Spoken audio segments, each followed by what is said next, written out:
At my grandson's christening, my son's wife looked me dead in the eye and said, "You are nothing but a checkbook with a heartbeat. Get out." I did not scream. I did not flip the table. I simply smiled, walked over to the crib and whispered, "Okay, but I am taking something with me." When she realized what I had taken, she screamed so loud the crystal glasses shattered. Before I tell you how I brought their fake empire crumbling down in less than 24 hours, let me know which city you are tuning in from in the comments below. Hit like and subscribe if you have ever been treated like an ATM by the people who are supposed to love you. My name is Orson Diggs.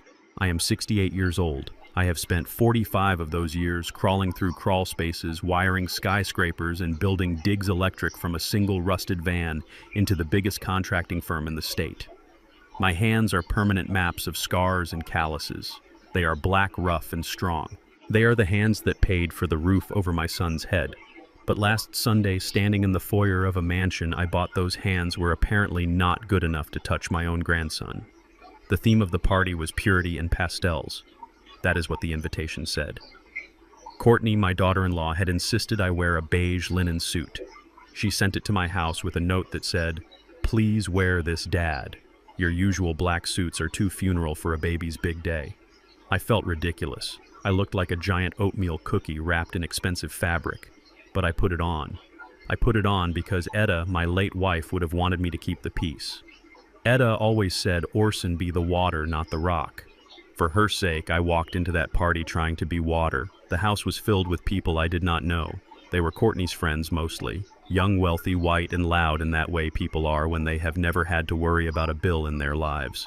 They sipped champagne and ate tiny sandwiches that looked like pencil erasers. I stood in the corner holding a glass of sparkling water, feeling the weight of their eyes. I knew what they saw. They saw a big, aging black man who looked uncomfortable in a designer suit. They did not see the CEO. They did not see the father. They saw a prop. My son Kendrick was across the room.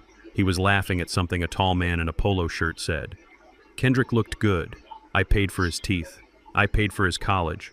I paid for the hair plugs he got last year because he was terrified of going bald like me. He saw me standing there alone, and for a second his eyes met mine. I waited for him to come over. I waited for him to say, "Hey, Dad, come meet my friends." Instead, he looked at his watch, tapped the other man on the shoulder, and turned his back to me. That stung more than the cold air conditioning. I decided to focus on the reason I was there. Leo, my grandson. He was 6 months old, lying in a satin-lined bassinet in the center of the living room like a little prince. He was the only real thing in this room of plastic smiles. I walked over, my heart softening. He was awake, kicking his little legs. He had Etta's eyes. I reached out a finger to stroke his soft cheek. Suddenly a hand clamped onto my wrist. It was Courtney. She did not smile. She did not whisper. She pulled a container of wet wipes from her purse and started scrubbing my hand. "Oh, Orson," she said, her voice loud enough for the nearby circle of women to hear. "You know how sensitive Leo's skin is. You have been working, haven't you? Your hands are just gritty. We can't have that bacteria on the baby." I froze. I hadn't worked a job site in 5 years. I had scrubbed my hands for 10 minutes before I left my house. These were not dirty hands. These were just black working hands. The women around us giggled softly. "Courtney," I said, keeping my voice low, "my hands are clean." She smiled, that tight, fake smile that never reached her eyes. "Let's just be safe.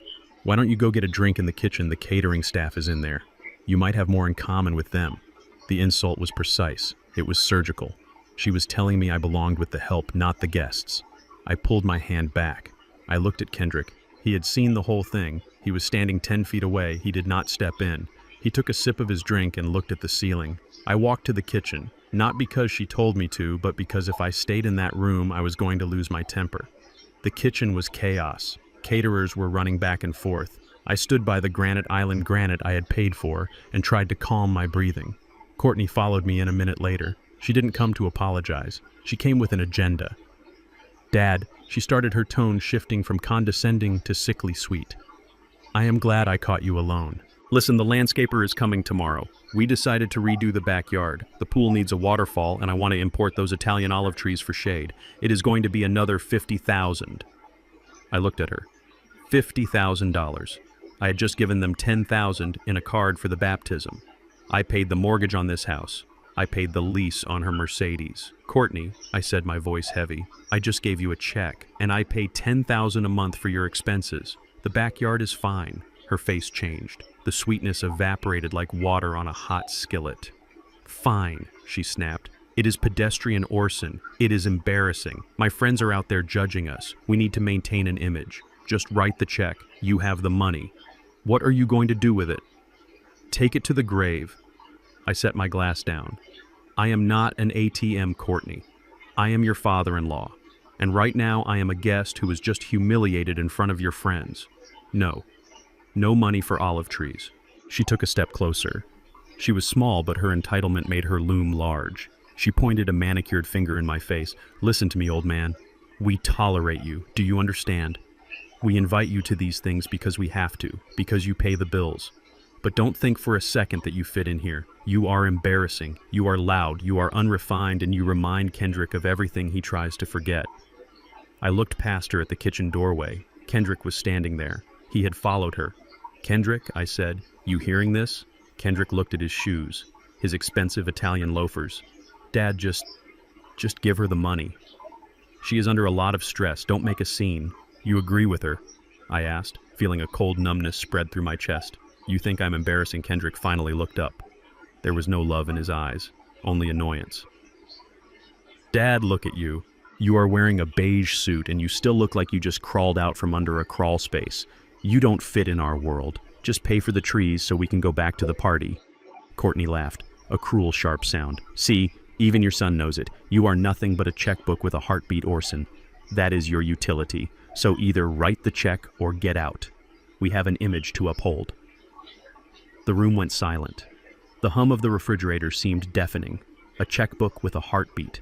Something inside me snapped, but it wasn't a violent snap. It was the sound of a heavy steel door slamming shut and locking. It was the sound of the finality. I looked at Kendrick, the boy I had taught to ride a bike, the boy I had held when he cried over his first breakup, the boy I had built an empire for. He wasn't there anymore. There was only a stranger in a suit I paid for. Okay, I said softly. Okay. Courtney blinked, surprised by my surrender. So you will transfer the money? I didn't answer. I brushed past her. I walked out of the kitchen and back into the living room. The party was in full swing. Someone was making a toast. I walked straight to the bassinet. The guests parted ways, sensing the energy radiating off me. I wasn't the oatmeal cookie anymore. I was the rock.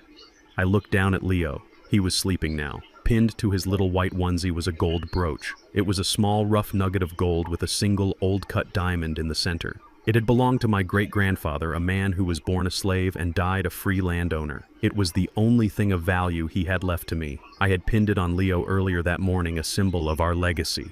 Courtney and Kendrick came rushing out of the kitchen. "What are you doing?" Courtney hissed, trying to keep her voice down but failing. I reached into the bassinet. I unpinned the brooch. My hands were steady. "That is Leo's," Courtney shrieked. "No," I said, my voice booming across the silent room. "This belonged to a man who knew the value of blood and soil. It doesn't belong to a prop." I pocketed the brooch. Then I reached onto the side table where the stack of gifts was piled high. I found the thick ivory envelope with my handwriting on it. Inside was a cashier's check for $10,000. I picked it up. "Put that back." Kendrick stepped forward, his face flushing red. "Dad, everyone is watching. You are crazy." I slipped the envelope into my inside pocket. "I am just a checkbook, remember?" I said to the room. I looked at the crowd of strangers. My son says I don't fit in his world. He is right. I don't. Because in my world, family means loyalty. In my world, you don't bite the hand that feeds you unless you are ready to starve. I turned to Kendrick. His mouth was open, stammering. "Dad, stop. You are ruining everything." I walked to the front door, the heavy oak door that cost $4,000. I opened it. The fresh air hit my face. It smelled like freedom. It smelled like rain. Dad, Kendrick ran after me, grabbing my arm just as I stepped onto the porch. I stopped. I looked at his hand on my sleeve, the same sleeve he was ashamed of. What I asked. Kendrick looked desperate, but not for me. He looked back at the party, then at me. The caterers, he whispered frantically. "They haven't been paid the final installment yet. They need the credit card on file to close the tab. You are still going to handle that, right? Before you go, I looked at him, really looked at him. And in that moment, the last thread of hope I had for my son dissolved. I smiled. It was the coldest smile I have ever worn. I don't know, Kendrick. Ask the Italian olive trees. I pulled my arm free, walked to my truck, my old reliable Ford F-150 that Courtney hated, and started the engine. As I drove away, I didn't look back at the mansion. I didn't look back at the son I lost. I reached for my phone and dialed the number for the bank. It was Sunday, but my banker, Mr. Henderson, always answered for me. Orson Henderson said, "Is everything all right?" "No, George," I said, watching the mansion disappear in my rearview mirror. "Everything is wrong, but we are going to fix it. I need you to suspend all activity on the platinum cards, the ones ending in 45 and 88, both of them," Henderson asked. "That is Kendrick and Courtney's main line of credit. Kill them," I said. "And George, cancel the auto pay for the utilities at the Maple Drive estate. Electricity, water, gas, everything." Orson Henderson sounded worried. "That is drastic. Did something happen?" I touched the gold pin in my pocket. I felt the sharp point of the clasp. "I just realized I have been investing in a bad stock, George. I am liquidating my assets." I hung up. The checkbook was closed. The heartbeat, however, was just starting to race. I wasn't sad anymore. I was ready to work. And when Orson Diggs goes to work, things get demolished. I drove my truck straight to the First National Bank on 4th Street. I did not go home to change out of that ridiculous beige suit. I did not stop to grab a bottle of whiskey to drown my sorrows. I had been sober for 20 years, and I was not about to let my ungrateful son drive me back to the bottle. The engine of my Ford was still ticking with heat when I slammed the door shut and marched toward the glass double doors. It was Sunday, but the main branch had a private wealth management office that stayed open for clients like me, clients who built the skyline of this city. George Henderson was waiting for me. I had called ahead. He looked nervous. He was a small man with thin glasses who had managed my account since Diggs Electric was just me and a toolbox. He knew how much I loved my son. He knew I had set up those accounts to make sure Kendrick never had to struggle the way I did. But George also knew the look on my face. It was the same look I had when a subcontractor tried to cheat me on drywall pricing. It was the look of a man who was done negotiating. "Sit down, Orson," George said, gesturing to the leather chair. "Can I get you some water?" "No water." "George," I said, remaining standing, "I need a pen and I need your computer unlocked. We have work to do." George typed in his password. His hands were shaking slightly. "Orson, are you sure about this? The penalties for early withdrawal on the trust fund alone will be significant, and the credit lines.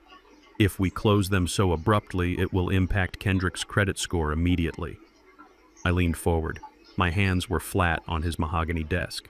The contrast of my dark, calloused skin against the polished wood was sharp. "Kendrick does not have a credit score, George. I have a credit score. Kendrick has an allowance that he thinks is a salary. He has a lifestyle that he thinks is a birthright. Today, I am correcting a clerical error I made 30 years ago. I am removing the safety net." George nodded and opened the main dashboard. I watched the screen. It was a map of my generosity.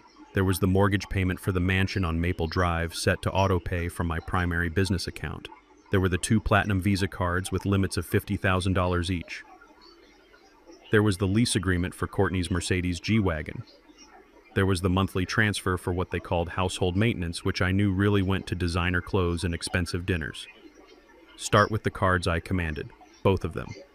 Mark them as stolen or lost, no. Mark them as closed by the primary account holder. I want them to know it was me. I want the terminal to flash a code that says account closed by owner. George clicked the mouse. "Done," he said. "Now the utilities," I said. "Who pays the electric bill at Maple Drive? You do, Orson. It comes out of the Real Estate Holding LLC. Cancel it," I said. George looked up, his eyes wide. "Orson, that is illegal in some tenant situations. You have to give notice." I smiled cold and hard. "They are not tenants, George. They don't pay rent. They are guests. And as the homeowner, I am choosing to schedule urgent electrical maintenance, the kind that requires the system to be shut down indefinitely until I can inspect the wiring personally, cut the power, cut the water, cut the high-speed fiber optic internet, cut the pool heating service." George typed faster now, sweat beading on his forehead. He canceled the landscaper. He canceled the private security monitoring. He canceled the weekly maid service. With every click of the mouse, I felt lighter. It wasn't malice. It was the removal of a burden I had carried for too long. I was stripping away the artificial layers of their life. I was taking back my sweat, my labor, my time. And the trust fund, George asked quietly. Freeze it, I said. Invoke the character clause. Section 4, paragraph B. If the beneficiary displays conduct unbecoming of the family values, the trustee has the right to suspend access pending a review. George paused. Did Kendrick do something specific? I thought about the way Kendrick stood silent while his wife wiped my hands like I was a disease. I thought about the way he looked at his shoes while I was being humiliated. He forgot who his father was, I said. That is specific enough. Lock it down. When I walked out of the bank 40 minutes later, I was a lighter man. The sun seemed brighter. I got into my truck and checked my watch. It was 2 in the afternoon. The party was still going on. The champagne was still flowing, but the clock was ticking. I sat in my truck and waited. I wanted to see the fallout. I didn't have to wait long. The first domino fell 20 minutes later. I knew Courtney's schedule. Every Sunday after a big event, she left the cleanup to the staff and went to the Luminous Spa downtown for a decompression facial and massage. It was her ritual. She would spend $600 on creams and stones while I was usually at home heating up leftovers. My phone pinged. It was a notification from the bank app. Transaction declined. Luminous Spa. Amount $645. I chuckled. It was a dry, humorless sound. I imagined the scene. Courtney wrapped in a fluffy white robe, her face covered in some green organic mask, handing over the heavy metal card with that arrogant flick of her wrist. She probably didn't even look at the receptionist. She expected the machine to beep its approval. Instead, silence. Then a second ping. Transaction declined. Luminous Spa. Amount $645. She tried again. She always thought if something didn't work, it was the machine's fault, never hers. Then a third ping. This time the amount was smaller, $10. She was trying to buy a bottle of water or tip the valet. Declined. I closed my eyes and pictured it. The receptionist, a young girl Courtney probably never made eye contact with, having to say the words. I am sorry, Mrs. Diggs. The card has been reported closed. Do you have another form of payment? Courtney didn't carry cash. She said cash was dirty. She didn't have a debit card because she didn't have a job. She was stuck in a spa lobby covered in green goop, with no way to pay and no way to leave. The humiliation would be burning her skin more than any chemical peel. The second domino fell across town. Kendrick. My son loved his vintage Mustang. It was a car I bought him for his 25th birthday. It guzzled gas like a tank. He had driven it to the party to show off. Now he would be heading to the liquor store or to meet his friends for the after party. My phone pinged again. Transaction declined. Shell station on 5th Avenue. Amount $85. Kendrick was standing at a pump, the nozzle in his hand, watching the screen flash, see cashier. There were probably 3 cars behind him honking. Kendrick hated confrontation. He crumbled under pressure. He would be sweating now, tapping his card against the reader, praying for a miracle. But miracles cost money, and his God had just cut off the supply. Then the final blow. The house. I had timed the utility cut with a friend of mine at the power company. I called in a favor. It was technically a service interruption for safety inspection. The text came from the security system backup battery.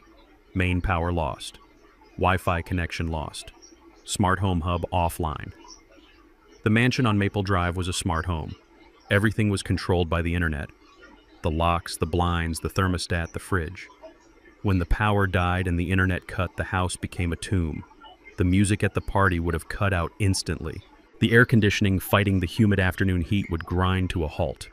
The electronic gates at the driveway would default to their locked position, trapping everyone inside, unless they manually cranked them open. My phone began to ring. It was Courtney. I let it ring. I watched the name flash on the screen.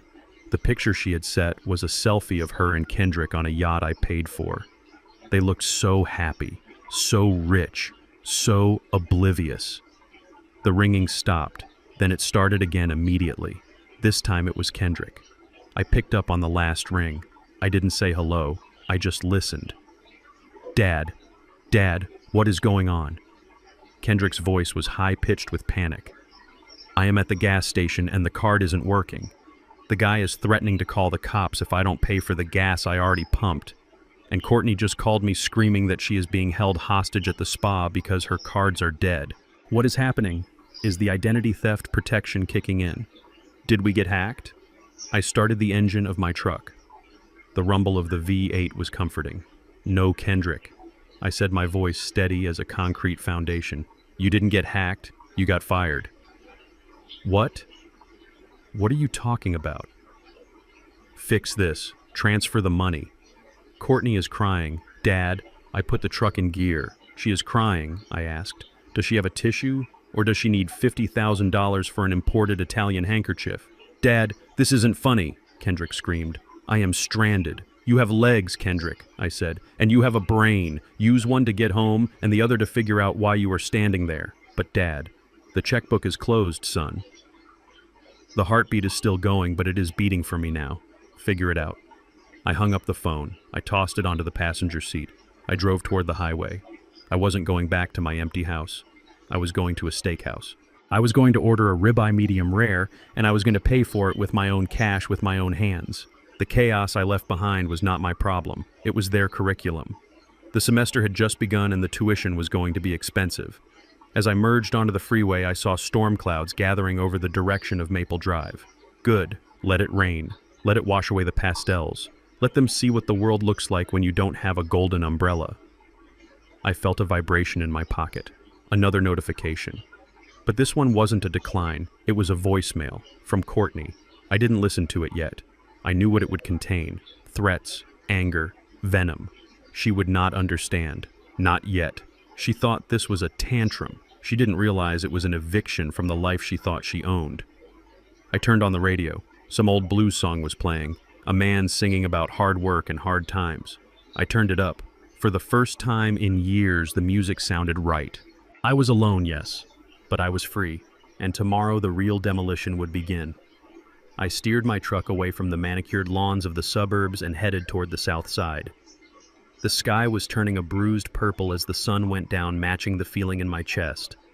I was not going home to an empty house. I needed answers, and I knew exactly where to find them. I pulled up in front of a faded brick building on 52nd Street. The sign above the door said Moe's 24-hour laundromat. But the real business happened in the back office. Moe was a man I had known since we were both young and foolish running the streets before I found electricity and he found trouble. I had bailed him out of a tight spot 20 years ago, gave him a job when no one else would, and helped him set up his private investigation license. He owed me his life and he never forgot it. When I walked in, the air smelled of detergent and stale cigarette smoke. Moe was sitting behind a metal desk that looked like it had survived a war.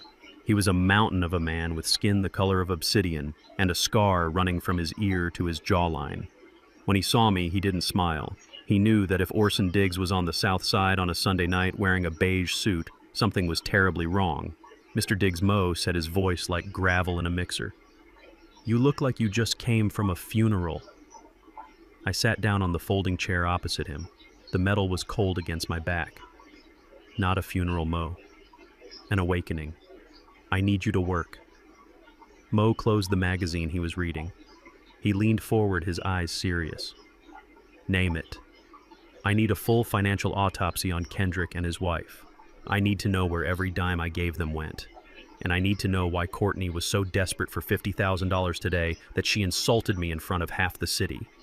Moe didn't ask questions. He didn't ask why I was investigating my own son. He simply nodded and turned to his computer. For the next 2 hours, the only sound in the room was the clicking of his keyboard and the hum of the washing machines out front. I watched him work. Moe wasn't a hacker from the movies. He was a digger. He knew people at the credit bureaus. He knew people at the banks. He knew how to follow the trail of breadcrumbs that stupid people leave behind. I sat there staring at a water stain on the ceiling, replaying the scene at the christening over and over. A checkbook with a heartbeat. The words echoed in my head, getting louder each time. I wondered if I was the fool. Etta had warned me. She had told me that giving Kendrick too much too soon would cripple him. I had argued that I just wanted him to have the childhood I never had. Now sitting in the back of a laundromat, I realized I had bought him a handicap, not a head start. "Got it," Mo said abruptly. The silence broke. I looked at him. His face was grim. He didn't look at me. He looked at the printer as it started to whir and spit out pages. "Orson, you are not going to like this," Mo warned, grabbing the fresh stack of warm paper. "Give it to me," I said. Mo slid the stack across the desk. I put on my reading glasses. My hands were steady, but my stomach was churning acid. The first page was about Kendrick. Employment status, it read. Terminated. I looked at the date. March 14th. "He was fired 6 months ago," I whispered. Mo nodded. "They let him go for gross incompetence and frequent absences. He never told you." I shook my head. Every morning, Kendrick left the house in a suit. Every evening, he came home complaining about his boss. He had been looking me in the eye for half a year, lying about a job he didn't have. "So, where does he go all day?" I asked. Mo tapped a few keys. Credit card records show he spends a lot of time at the upscale coffee shop on 4th, then the park, then usually a bar around 2 p.m. He is playing pretend Orson. He is pretending to be a businessman because he is terrified you will find out he failed. I felt a sharp pain in my chest. My son was a failure, yes, but the cowardice hurt more. He was playing dress-up while I paid his mortgage. I turned the page. This was Courtney's file. If Kendrick's file was a tragedy, Courtney's was a horror show. The numbers were staggering. The girl didn't just have debt, she was drowning in it. Total outstanding credit card debt, $212,000. I gasped. How is that even possible? I give them $10,000 a month for expenses. "Look at the statements," Mo said, pointing a thick finger at the itemized list. I looked. It was a sickness. Gucci, Prada, Saks Fifth Avenue. But then I saw something else. Returns. There were thousands of dollars in returns, but the credit wasn't going back to pay the debt. The refunds were going into a separate secret account in her maiden name. "She is buying clothes to wear once for Instagram photos," Mo explained, his voice filled with disgust. "She keeps the tags on, takes the picture, gets the likes, and then returns them. But she is spending the cash refunds on something else. On what I asked. Online gambling," Mo said softly. "And buying social media followers. She pays a service $5,000 a month just to keep her follower count high. She is paying to be famous Orson, and she is bad at poker." I looked at the bottom of the page. There was a loan highlighted in red. It wasn't from a bank, it was from a payday loan company known for breaking kneecaps if you missed a payment. The balance due was exactly $48,000. The $50,000 for the olive trees, I realized. She didn't want trees, she wanted to pay off the sharks. Mo nodded. "She is underwater Orson. She is maxed out.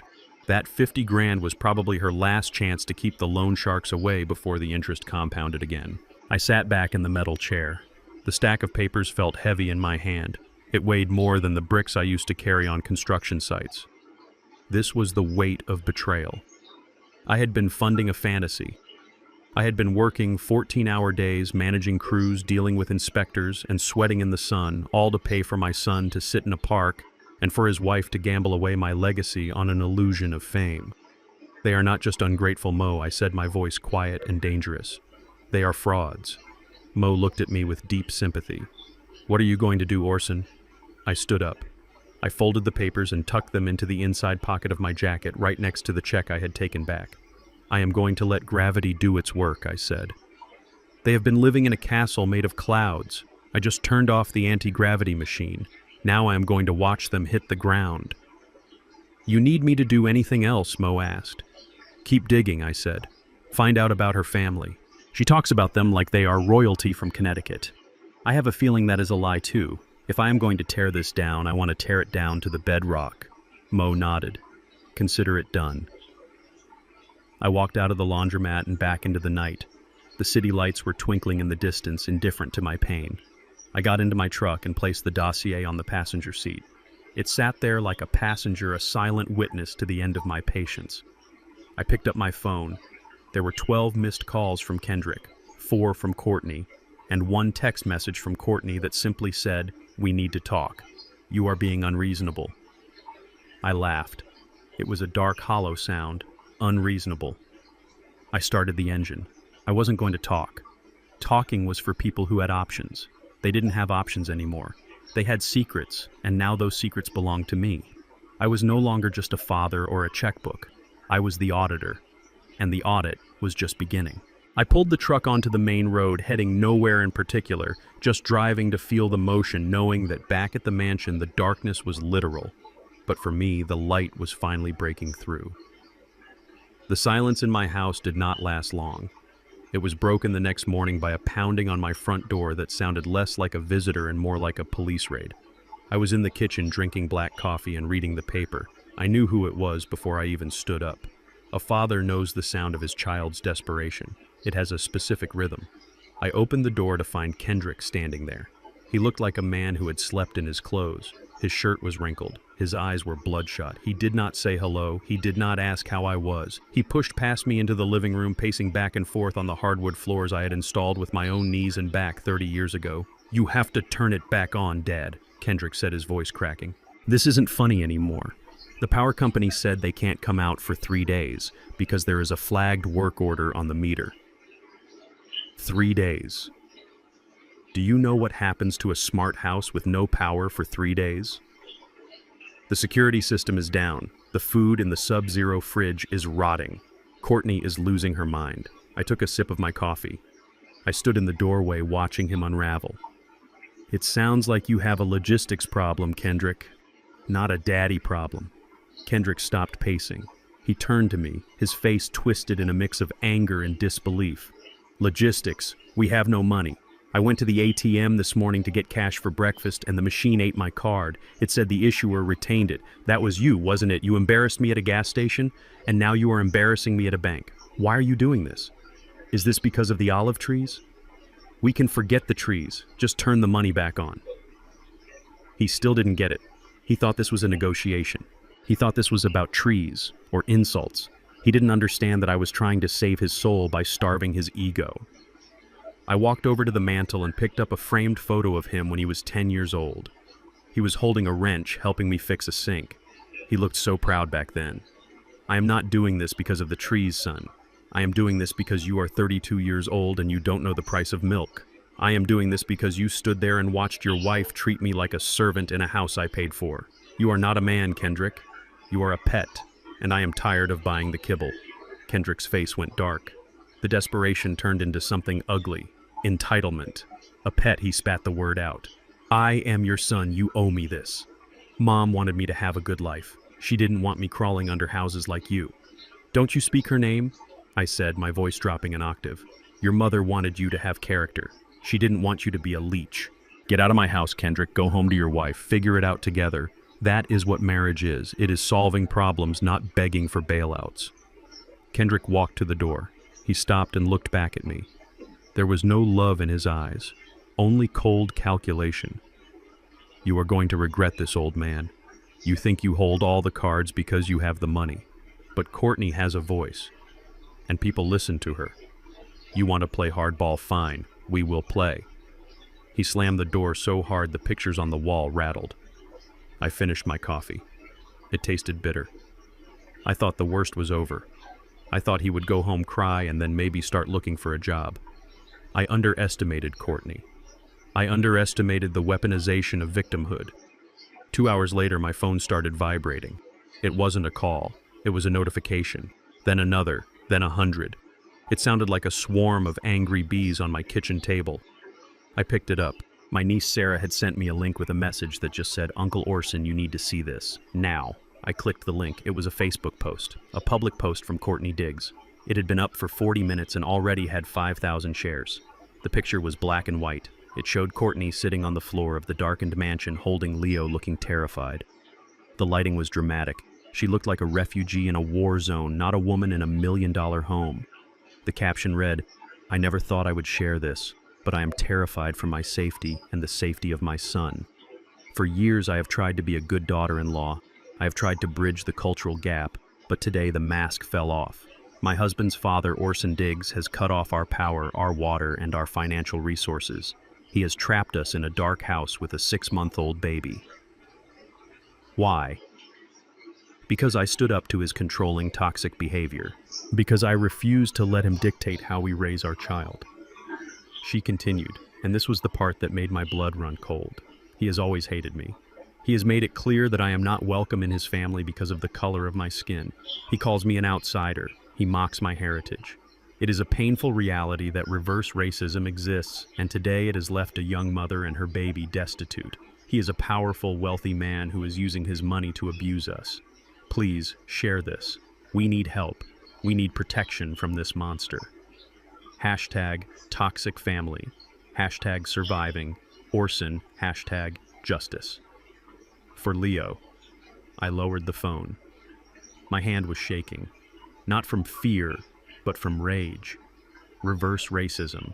She was accusing me, a black man who grew up in the Jim Crow South, of racism. A man who had been denied loans, denied contracts, and denied service because of his skin. A man who had been spat on walking to school. She was taking my history, my pain, and wearing it like a costume to get sympathy. The comments were pouring in. Strangers from all over the country were calling me a monster. They were tagging the local news stations. They were tagging the police. "What kind of man does this to a baby?" one comment read. "Boycott Diggs Electric," wrote another. "Someone should go over there and teach this old guy a lesson," wrote a third. Then my business line started ringing. It was my foreman, Mike. "Boss, we have a problem," Mike said, his voice tight. "We just got a call from the developers at the Riverside project. They want to pause the contract. They said they can't be associated with a domestic abuser. They saw the post Orson. It is everywhere." I hung up. Then the church deacon called. "Orson, brother, the pastor is worried. We are getting calls. People are saying we shouldn't have you on the building committee. Is it true? Did you really leave a baby in the dark?" I didn't answer. I couldn't answer. If I tried to explain, I would look defensive. In the court of public opinion, the first person to cry is the victim, and the silent one is the villain. Courtney knew exactly what she was doing. She wasn't just attacking my bank account, she was attacking my name. She was trying to burn down the reputation I had spent 40 years building just to force me to open the checkbook again. She wanted me to panic. She wanted me to call her, begging her to take the post down, promising to restore the cards, promising to pay for the olive trees and the spa days just to make the noise stop. I walked to the window. I looked out at the street. I half expected to see a mob with pitchforks. I looked at the phone again. The shares were up to 7,000. She was winning. In her mind, she was winning. I took a deep breath. I channeled Etta. Be the water, she used to say. But sometimes water isn't enough. Sometimes you need to be the flood. I scrolled through my contacts until I found the name I needed, Lydia Stone. Lydia was not a family lawyer. She was a shark in a pencil skirt. She handled hostile takeovers and corporate litigation. She was the most expensive lawyer in the state, and she terrified grown men. I pressed call. She answered on the second ring. "Orson," Lydia said. Her voice was cool, crisp, unbothered. "I saw the post. My paralegal is already drafting a cease and desist for defamation. Do you want me to send it?" "No, Lydia," I said. I was staring at the reflection of my own eyes in the window. They looked tired, but they looked fierce. Defamation is a civil suit. It takes too long. She wants a war. She wants to play the victim. Fine, let's give her a real reason to cry. "What do you have in mind?" Lydia asked. "I want you to pull the deed for the Maple Drive property, the one the LLC holds." "I have it right here," she said. "Draft an eviction notice," I said, "but not a standard 30-day notice. I want you to invoke the morals clause in the occupancy agreement, the one that says tenants can be removed immediately if they engage in conduct that damages the reputation of the property owner." Lydia paused. I could hear her smile through the phone. "Orson, that is aggressive. If we do that, the sheriff will be there by tomorrow morning. They will be on the street." "Good," I said. "And Orson," Lydia added, "if we do this, there is no going back.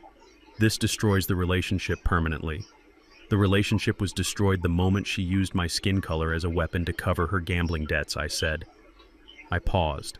I watched a car drive slowly past my house. Someone inside held up a phone filming. The vultures were circling. "They want to tell the world I made them homeless." I asked, my voice low and steady. "They want to play the victim for likes and shares. Okay, I will make their story come true. I am going to make them homeless for real. Print the papers." Lydia, I will meet the sheriff at the gate at 700 hours and bring a camera crew. If she wants a show, let's give her a season finale. I hung up the phone. The buzzing continued. The hate continued. But I felt calm. I was no longer the father trying to teach a lesson. I was the general engaging the enemy. They had fired the first shot, but they had forgotten one thing. I owned the battlefield. And tomorrow I was bringing in the heavy artillery. Lydia Stone's office was on the 42nd floor of a glass tower that looked down on the city like a silent god. The view was expensive, but the woman sitting behind the desk was priceless. Lydia was the kind of lawyer who didn't just win cases. She annihilated the opposition so thoroughly that they thanked her for letting them surrender. She wore a white suit that was sharper than a scalpel, and her eyes were cold, calculating, and absolutely brilliant. I sat opposite her in a leather chair that cost more than my first truck. I placed my phone on her desk. The screen was still displaying Courtney's viral post, the one accusing me of racism and abuse. The likes were ticking up. The comments were getting uglier. Lydia glanced at it, her expression unchanging. She didn't look angry. She looked bored. "She is sloppy, Orson," Lydia said, sliding the phone back to me. "She is emotional. She thinks this is a court of public opinion, but she forgets that we live in a world of contracts and clauses." "Amateur mistake." I nodded. "I didn't come here for sympathy, Lydia. I came here for an eviction." Lydia tapped a file folder on her desk. I had asked her to pull the deed and the occupancy agreement for the Maple Drive house. I had set that house up under a limited liability company, Diggs Holdings, LLC, for tax purposes. Kendrick and Courtney signed a lease agreement 3 years ago. It was a formality, I told them at the time. Just paperwork to keep the accountants happy. The rent was set at $1 per year. $1. They had never even paid that. I used to joke about it. Now that joke was the key to their destruction. Lydia opened the file. Her manicured finger traced a paragraph on the 3rd page. "Here it is," she said, a small smile playing on her lips. "Clause 14, Section B, the Conduct and Reputation Clause. It states that the tenant agrees not to engage in any activity, public or private, that brings disrepute, scandal, or financial harm to the landlord or the property management company." She looked up at me. "By posting that defamatory lie on social media, she didn't just hurt your feelings, Orson. She publicly attacked the owner of the property. She attacked the brand of Diggs Holdings. She breached the contract." I leaned forward. "So we don't have to wait 30 days. Lydia shook her head. "Number. This is a material breach of lease. We can file for an emergency eviction order, immediate possession. We argue that their continued presence on the property poses a threat to the landlord's business interests. The judge will sign it. I can have the sheriff there by sunrise." I looked at the document. It was just paper. But in the right hands, paper is sharper than steel. "Do it," I said. Lydia pulled a fountain pen from her pocket. "Orson, I need you to understand what this means. Once we serve this, they are out. The locks get changed. Their belongings get put on the curb or in storage. This is traumatic. This is final. Are you sure you want to do this to your son?" I thought about Kendrick standing in my living room demanding I turn the money back on while his wife slandered my name to thousands of strangers. I thought about the way he looked at his shoes while she wiped my black hands. He made his choice. "Lydia," I said, my voice steady. "He chose the lie. I am just choosing the truth. The truth is that house is a business asset, and right now it is housing a liability." "Evict them!" Lydia signed the paper. The sound of the pen scratching against the page was the loudest sound in the room. It sounded like a guillotine dropping. "I will call Sheriff Miller," she said. "Meet him at the gate at 0700 hours. And Orson, wear a suit. If she's going to play the media game, you need to look like the CEO you are." I stood up and buttoned my jacket. "I will wear the black one," I said. "It is a funeral for their lifestyle after all." The next morning, the sky was a bruised gray. It was 7 o'clock sharp when I pulled my truck up to the wrought iron gates of the Maple Drive estate. The air was cold and damp. The fog clung to the manicured hedges like a ghost. Sheriff Miller was already there. He was a good man, a man I had fished with, a man who knew the difference between right and wrong. He leaned against his cruiser, holding a folded document. He didn't look happy, but he looked ready. "Morning, Orson," he said, tipping his hat. "You sure about this morning, Jim?" I replied, stepping out of the truck. "I have never been more sure of anything. Let's get it done." We walked up the long driveway. The house was dark. The power was still out, so the windows looked like dead eyes staring back at us. There was no movement inside. They were likely still asleep, huddled under expensive duvets, dreaming that their social media fame would save them. Jim pounded on the heavy oak door. The sound echoed through the morning silence like a gunshot. Sheriff's Department, open up.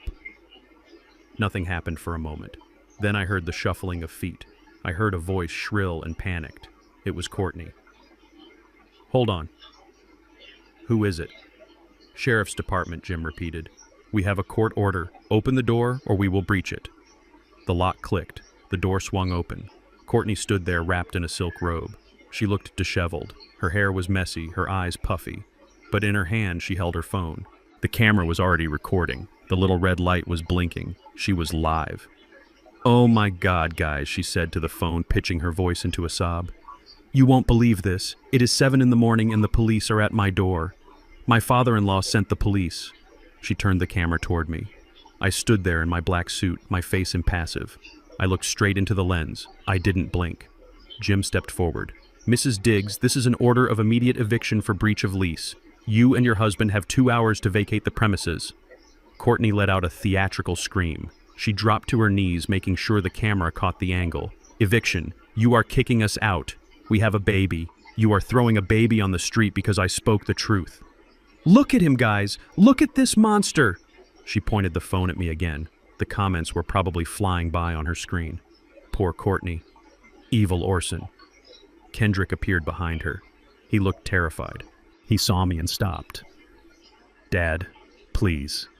Not like this. I walked past Jim. I walked past Kendrick. I stepped into the foyer of the house I built. The air inside was stale. It smelled of expensive perfume covering up the scent of rotting garbage.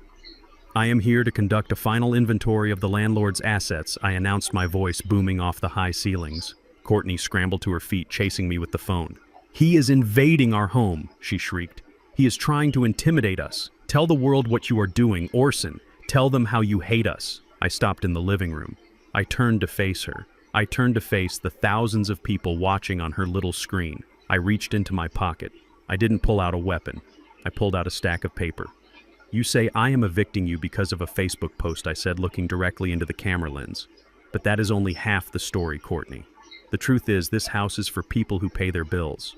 I held up the first piece of paper. It was an invoice. Courtney zoomed in, thinking I was holding up an eviction notice, but she froze when she saw what it really was.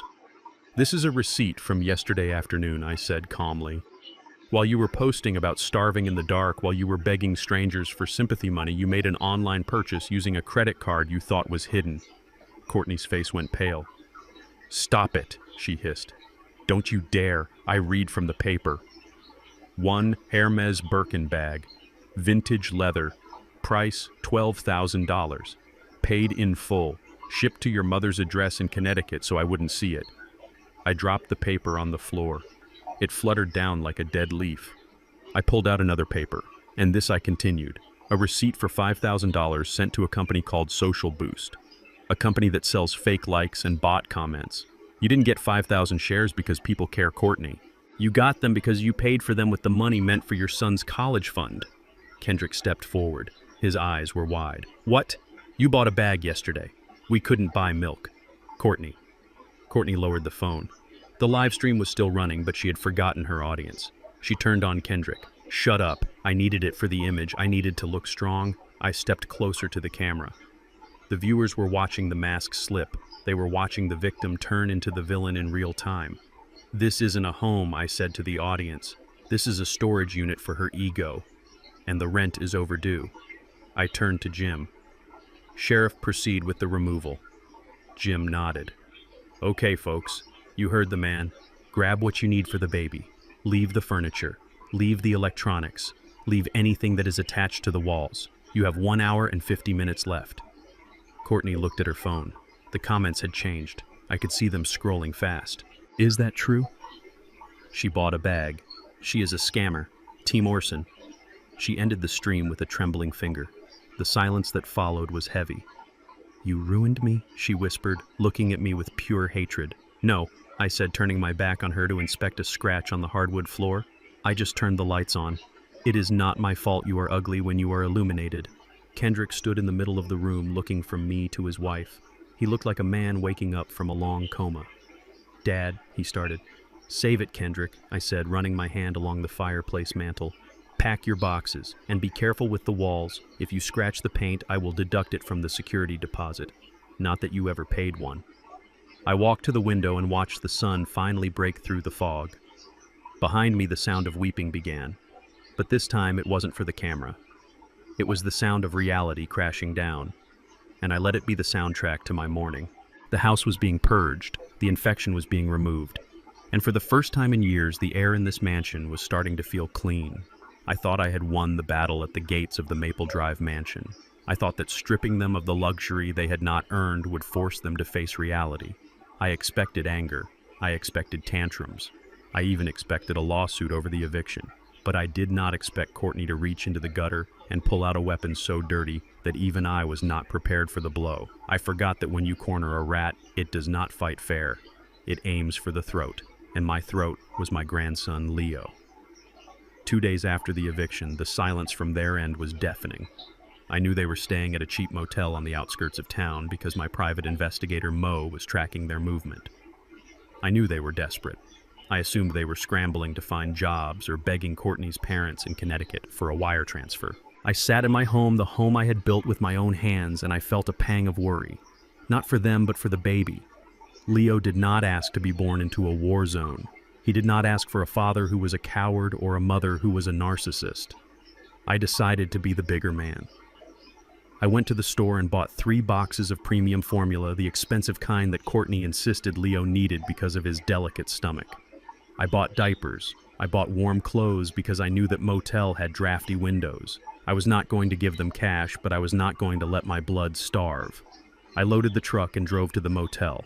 I intended to drop the supplies at the front desk and leave. I did not want a confrontation. I just wanted to make sure the boy was fed.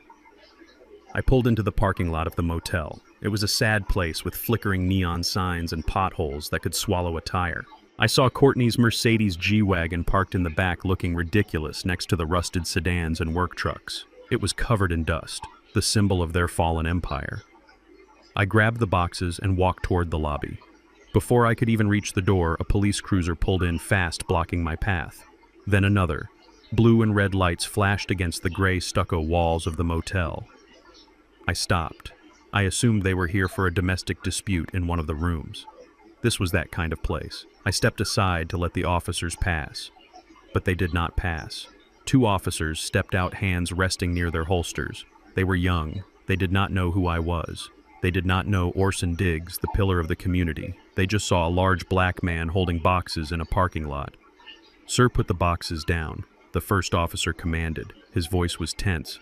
I looked at him. "I am just delivering baby formula, officer. My son is staying here. Put the boxes down now," he yelled, unbuttoning the strap on his holster. I slowly lowered the boxes to the cracked asphalt. I raised my hands. I had been a black man in America for 68 years. I knew the drill. I knew that one wrong move, one flash of irritation could end my life right there between a dumpster and a vending machine. "Turn around," the officer said. "Hands on the vehicle." I did as I was told. The cold metal of the police car pressed against my cheek. I felt hands patting me down, checking for weapons. They found nothing but my wallet and my phone. "What is this about?" I asked, keeping my voice calm. "I have done nothing wrong." "We received a 911 call regarding an imminent threat," the officer said. "The caller stated that you were on your way here to forcefully take a minor child." I froze. Forcefully take a child. "Kidnapping. That is a lie," I said. "I brought diapers. Look in the boxes." The officer spun me around. He held up a piece of paper. It was not a ticket, it was a court order. A temporary restraining order. "Orson Diggs, you are hereby served," the officer said. "You are ordered to stay 500 yards away from Courtney Diggs, Kendrick Diggs, and the minor child Leo Diggs. You are to have no contact, direct or indirect. You are to surrender any firearms immediately." I stared at the paper. The words swam before my eyes. Petition for protection from domestic violence. The applicant was Courtney. In the statement of facts, she had written a story that made me sick to my stomach. She claimed that at the christening I had violently snatched a piece of jewelry from the baby's crib and screamed that I was taking what was mine. She claimed I had a history of volatile outbursts. She claimed I had threatened to take Leo away from his mother because I deemed her unfit due to her race. She had taken the truth and twisted it into a noose. She took the moment I reclaimed my grandfather's brooch, a moment of heritage and dignity, and painted it as an act of aggression. And because she was a crying mother and I was a large, angry-looking man, the judge had signed the order without asking a single question. I am not a violent man, I told the officer. This is a retaliation because I evicted them. That is for the judge to decide in 14 days, the officer said. Right now, if you take one step closer to room 104, I will arrest you. Do you understand? I looked past the officer's shoulder. The curtain of room 104 moved. I saw a face. It was Courtney. She was holding Leo. She wasn't looking at me with fear. She was smiling. A small, triumphant smile. She had found the one thing money could not fix. She had used the law to steal my grandson. I got back in my truck. My hands were shaking, not from fear, but from a rage so hot it felt like it could melt the steering wheel. I left the formula on the ground. I drove away, the blue lights fading in my rearview mirror, but the image of that restraining order burned into my retina. The humiliation did not end at the motel. Courtney made sure of that. The next morning, a different kind of police car pulled up to my house. It was not the local patrol. It was the sheriff's deputies who handled weapon surrenders. I opened the door. My neighbors were outside, watering their lawns, walking their dogs. They stopped. They watched. They saw the deputies enter my home. They saw me bring out my grandfather's antique hunting rifle, the one that hadn't been fired in 40 years. They saw me hand it over like a criminal. The rumor mill started instantly. I received texts from members of the church. Brother Orson, is it true the police raided your house? Is it true you threatened your daughter-in-law with a gun? Courtney had posted a photo of the restraining order on social media. She captioned it, "Thank you to the brave officers who protected my baby today. We are safe now, but we are shaken. Please pray for us as we navigate this nightmare." She did not mention the formula I left on the pavement. She did not mention the diapers. She only mentioned her fear. I sat in my living room, the empty gun rack staring at me. I felt powerless. For the first time in my life, my money, my connections, my reputation meant nothing. The law is a blunt instrument, and she was wielding it like a club. She knew that by the time we got to court, by the time I proved my innocence, weeks would have passed. Weeks where I could not see Leo. Weeks where she could poison Kendrick's mind further. And where was Kendrick? That was the question that haunted me. I found the answer later that day. Mo sent me a video file. He had been parked across the street during the confrontation at the motel. The video showed me driving away. Then it showed the door of room 104 opening. Kendrick walked out. He picked up the boxes of formula and diapers I had left. He looked at them. He knew I had bought them. He knew his father's heart. He hesitated for a second. Then Courtney stepped out. She said something to him. He slumped his shoulders. He carried the boxes inside. He took my charity, but he let me keep the shame. I watched the video 3 times. I watched my son, the boy I raised to be a king, acting like a servant to a woman who had just labeled his father a predator. I turned off the computer. I sat in the dark. The restraining order was a wall, a high, thick wall meant to keep me out. But Courtney had forgotten one thing about Orson Diggs. I was a contractor. I built walls, and I tore them down. She thought this piece of paper was a shield. She did not realize it was a declaration of total war. She wanted to use the law, fine. I would use the law, but I would not use it to hide. I would use it to expose. I picked up the phone and called Lydia. "Lydia," I said. My voice was raspy. "Orson," she said. "I saw the order. We can fight this. We can get an emergency hearing." "No," I said. "Let the order stand for now. Let her feel safe. Let her think she won. But I want you to open a new file." "What file?" Lydia asked. "Custody," I said. "I am not just fighting for visitation anymore. I am fighting for full custody. She proved today that she is willing to use a child as a pawn in a game of financial extortion. That is abuse." "It will be ugly," Orson, Lydia warned. "We will have to drag every skeleton out of her closet. We will have to destroy her character completely." "She has no character to destroy," I replied. "She burnt it all to keep warm." "Start the paperwork, Lydia, and find out everything about her family in Connecticut. She lied about the kidnapping. I want to know what else she is lying about." I hung up. I walked to the nursery I had set up in my house for Leo. It was empty. The crib was empty. I reached into my pocket and pulled out the gold brooch. The diamond sparkled in the dim light. "I will come for you, Leo," I whispered to the empty room. "Grandpa is coming, and I am bringing the wrecking ball."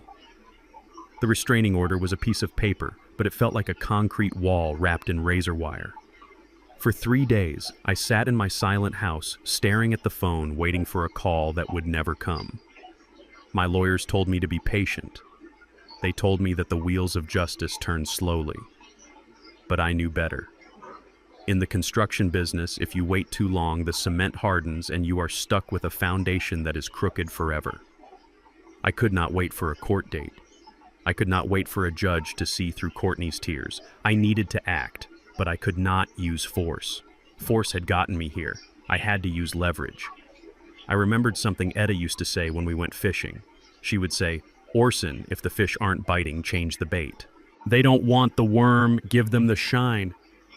Courtney and Kendrick did not fear the angry father anymore. They had the police for that. But there was one thing they were terrified of losing: the inheritance. They thought I was a monster, yes, but they also thought I was an immortal monster who would hold on to his money forever. If I wanted to draw them out, I had to show them the one thing they wanted more than my destruction. My end. I drove to St. Jude's Hospital on a Tuesday morning. I walked into the emergency room, not as Orson Diggs, the CEO, but as an old man who had forgotten where he parked his truck. I let my hand tremble. I let my speech slur just a little when I spoke to the nurse. I complained of dizziness. I complained of confusion. Within an hour, I was admitted for observation. I called my assistant Brenda and gave her very specific instructions. I told her to cancel my meetings. I told her to sound worried. I told her to let it slip to the church prayer chain that Orson Diggs had suffered a mini-stroke and was not making much sense. News in our community travels faster than fiber optics. I knew it would reach Kendrick before lunch, and I knew exactly how they would react. They would not come out of concern.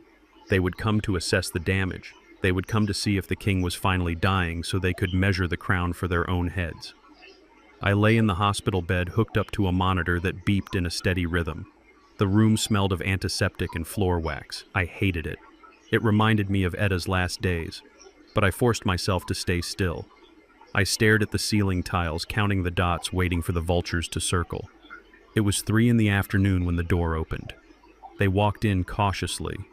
Kendrick was wearing a tracksuit, looking like he hadn't shaved in days. Courtney was dressed perfectly as always, in a designer trench coat, holding a cup of coffee. She didn't bring flowers. She didn't bring a card. She brought her ambition. I closed my eyes halfway. I let my mouth hang open slightly. I made my breathing sound shallow. Dad, Kendrick whispered. He sounded scared. But was he scared for me or scared of me? I turned my head slowly. I focused on them, blinking rapidly as if I was having trouble recognizing their faces. "Kenny," I rasped. "Is that you, son?" Kendrick stepped closer to the bed. "Yeah, Dad. It is me. We heard you. We heard you had an episode." I tried to sit up, then fell back against the pillows, letting out a weak groan. My hand shook as I reached for the water cup on the tray. I knocked it over on purpose. Water spilled onto the linoleum floor. "I'm sorry," I mumbled, wiping my hand on the sheet. "My hands, they don't work right today. Nothing works right. I don't know why I'm here." Courtney stepped forward. She was watching me like a hawk watching a dying rabbit. Her eyes were scanning my face, looking for a lie. But I was not lying. I was acting, and I was channeling every ounce of exhaustion I had felt for the last 30 years. "The doctors say it is stress," Orson Courtney said, her voice devoid of warmth. "They say your blood pressure is through the roof. You are confused." I looked at her. I tried to look pathetic. "Courtney," I said softly, "I am sorry about the trees. I am sorry about the house. I don't know what came over me. I feel so tired. I feel like I am losing my grip." She exchanged a look with Kendrick. It was a look of pure excitement. They weren't seeing a father apologizing. They were seeing an obstacle crumbling. Kendrick sat on the edge of the bed. "Dad, you are pushing yourself too hard. You are 68. You can't keep running the company. You can't keep fighting everyone. Look at you. You are shaking." "I am scared, Kenny," I whispered. "I forgot the code to the safe this morning. I forgot your mother's birthday. What is happening to me?" Courtney moved in for the kill. She put a hand on Kendrick's shoulder, squeezing it. Orson, listen to us, she said, her tone businesslike. We have been talking. We want what is best for you. Staying in that big, empty house all alone. It is dangerous. What if you fall? What if you have another episode and no one is there? I looked down at my hands. I don't want to be alone, I admitted. That was the only true thing I said. We found a place, Courtney said quickly. It is called Sunset Hills. It is a premier assisted living facility. They have nurses 24/7. They have therapy. It is like a resort, really. You would be safe there. Sunset Hills. I knew the place. It was a warehouse for the wealthy elderly. A place where children dumped their parents so they could spend their inheritance without guilt.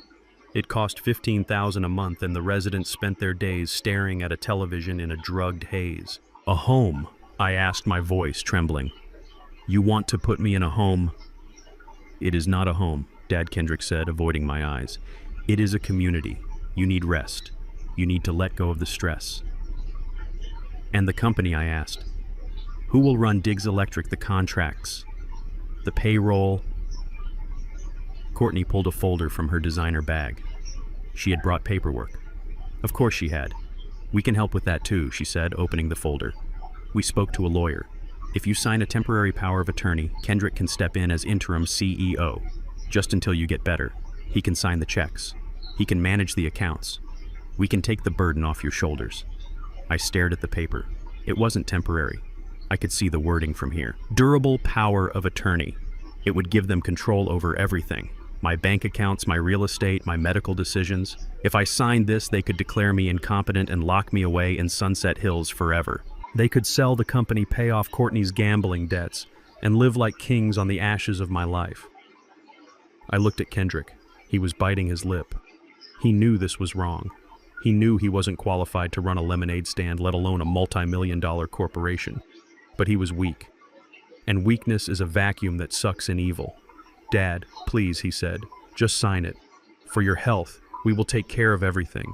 We will bring Leo to visit you every Sunday. Leo the First repeated. The name was the trigger. They were dangling my grandson like a carrot. I can see Leo the First asked, letting a tear roll down my cheek. Even with the police order. Courtney smiled. It was the smile of a predator who has just trapped its prey. If you sign the papers, Orson, we can drop the order. We just want you to be safe. We want to be a family again. But you have to let us take the wheel. You are too sick to drive. I reached out my shaking hand. I touched the paper. I felt the texture of the trap. I need a pen, I whispered. Courtney practically scrambled to find a pen in her purse. She clicked it open and handed it to me. Her hand was shaking too, but from greed, not age. I held the pen over the signature line. I let it hover there. I watched them holding their breath. I can't do it today, I said, dropping the pen. My hand, it hurts too much. I can't hold it steady. Courtney's face fell. Just make an X. Orson, just make a mark. It is legal. No, I said, sinking back into the pillows. It has to be right. I want to do it right. Come back tomorrow. Bring the notary. I will sign it tomorrow. I promise. I just want to sleep now. Please. Kendrick stood up. He looked relieved. Okay, Dad. Tomorrow. We will come back first thing in the morning. Get some rest.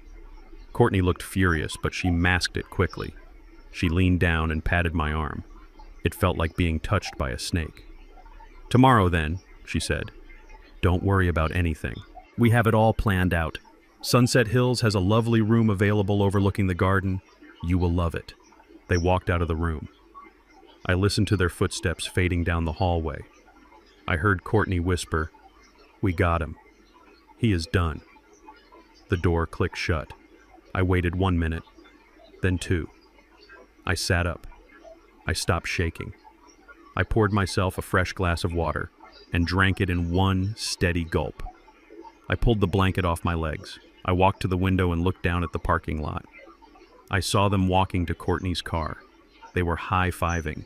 They were celebrating the impending death of Orson Diggs. I pulled my phone from under the mattress. I had recorded the entire conversation. Every word about the nursing home, every lie about the company, every manipulative promise to trade access to my grandson for control of my assets. I dialed Lydia. "Did you get it?" she asked. "I got it," I said, my voice strong and clear. "They want to put me in Sunset Hills. They want power of attorney. They admitted the restraining order was a bargaining chip. That is coercion," Lydia said. "That is elder abuse, attempting to manipulate a medical patient into signing financial documents. The judge is going to vomit." "I am checking out Lydia," I said. "Get the paperwork ready for the custody hearing, and call the board of directors at Diggs Electric. Tell them I am calling an emergency meeting tomorrow morning." "What is the agenda?" Lydia asked. I smiled at my reflection in the hospital window. "The agenda is a hostile takeover," I said, "but not the kind they planned. I am taking over my son's life. I am going to strip him of every illusion he has left. He wants to run the company fine. I will give him a job, but he is going to start in the dirt just like I did." I hung up. I took off the hospital gown and put on my clothes. I buttoned my shirt with steady fingers. The frail old man was gone. The checkbook was closed. The general was back, and tomorrow the ambush would begin. The dinner invitation came via text message from Kendrick. It was simple. "Dad, please come over. We cooked your favorite. We want to make peace." I stared at the screen for a long time. I knew what this was. It was not a peace offering. It was the Last Supper. And I was the one they intended to crucify. I dressed slowly. I chose a cardigan instead of a suit jacket to sell the image of the frail, declining old man. I practiced the tremor in my left hand until it looked natural. I walked with a slight shuffle. When I arrived at the Maple Drive mansion, the sight that greeted me was pathetic. The front door, which I had removed days ago, was covered by a sheet of plywood propped up with cinder blocks. They were still there, squatting in the shell of luxury like rats refusing to leave a sinking ship. They had rigged up some battery-powered lanterns because the electricity was still cut. The house smelled of stale air and desperation. Kendrick moved the plywood aside to let me in. He looked terrible. His eyes were sunken, his skin pale. Guilt eats a man from the inside out, and my son was being devoured. Courtney, on the other hand, looked triumphant. She was wearing a silk dress that was wrinkled, likely pulled from a pile of dirty laundry, but she wore it like armor.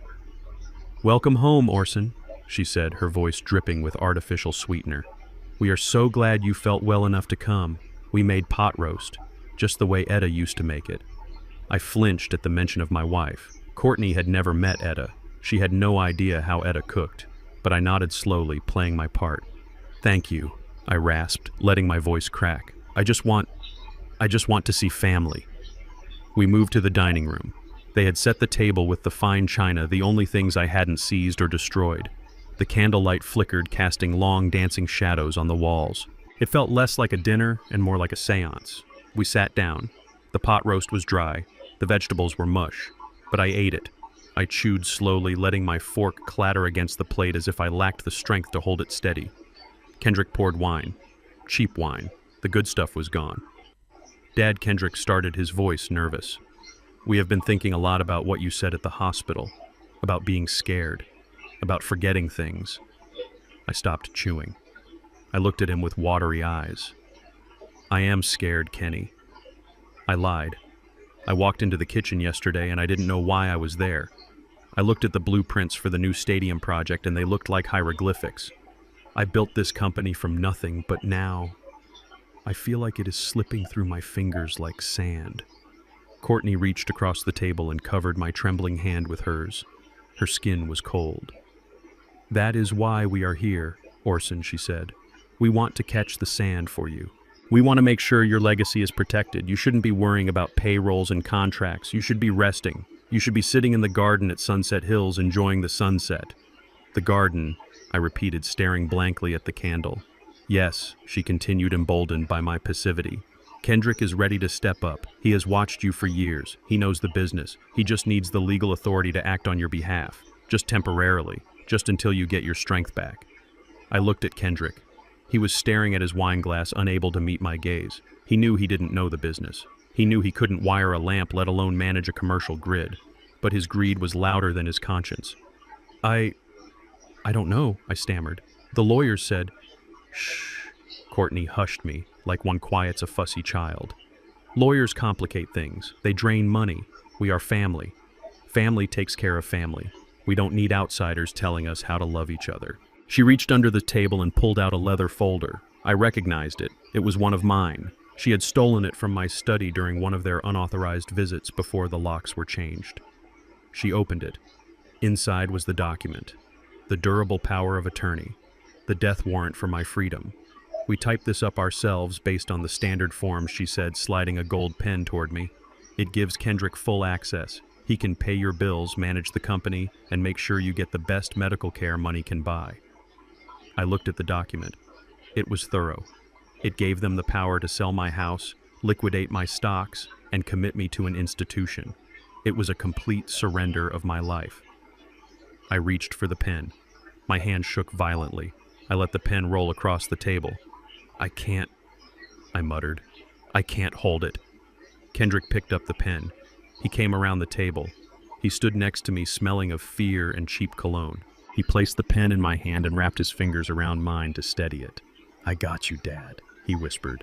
Just relax. Just sign right there on the line. I looked up at him. This was his chance. This was the moment he could have thrown the pen away and said, "No, I can't do this to my father." I gave him 5 seconds. 1, 2, 3, 4, 5. He didn't stop. He pressed my hand down toward the paper. "Okay," I whispered. "Okay." I lowered the pen to the paper. I felt the eyes of Courtney burning into the back of my neck. She was holding her breath. She was already spending the money in her head. She was buying the olive trees. She was buying the silence of her creditors. I started to write. But I did not write Orson Diggs. For 40 years, every check I signed, every contract I executed, I signed with a very specific flourish. My signature was a loop on the O, a sharp, jagged line for the D, and a long tail on the S that cut back through the entire name. It was distinctive. It was registered with every bank and notary in the state. George Henderson at the bank had a digital copy of it on his screen at all times. Tonight, I did not loop the O. I made it round and small. I did not make the jagged D. I made it soft and curved. And I left off the tail entirely. To the untrained eye, to the greedy eye, it looked like a signature of a tired old man. But to a bank algorithm, to a forensic accountant, it was a forgery. It was a reject. I lifted the pen. The ink glistened in the candlelight. There I breathed out, letting the pen drop from my fingers. "Is it done?" Courtney snatched the paper before the ink was even dry. She scanned it, her eyes wide with victory. "It is perfect, Orson," she said, a genuine smile finally breaking through her mask. "It is perfect. You did the right thing." She closed the folder and clutched it to her chest like a holy book. Now she said, her tone instantly shifting from sweet to dismissive. "You look exhausted. We shouldn't keep you. Kendrick, walk your father to his truck. We have a lot of paperwork to file in the morning." I stood up. I wobbled slightly, leaning on the table.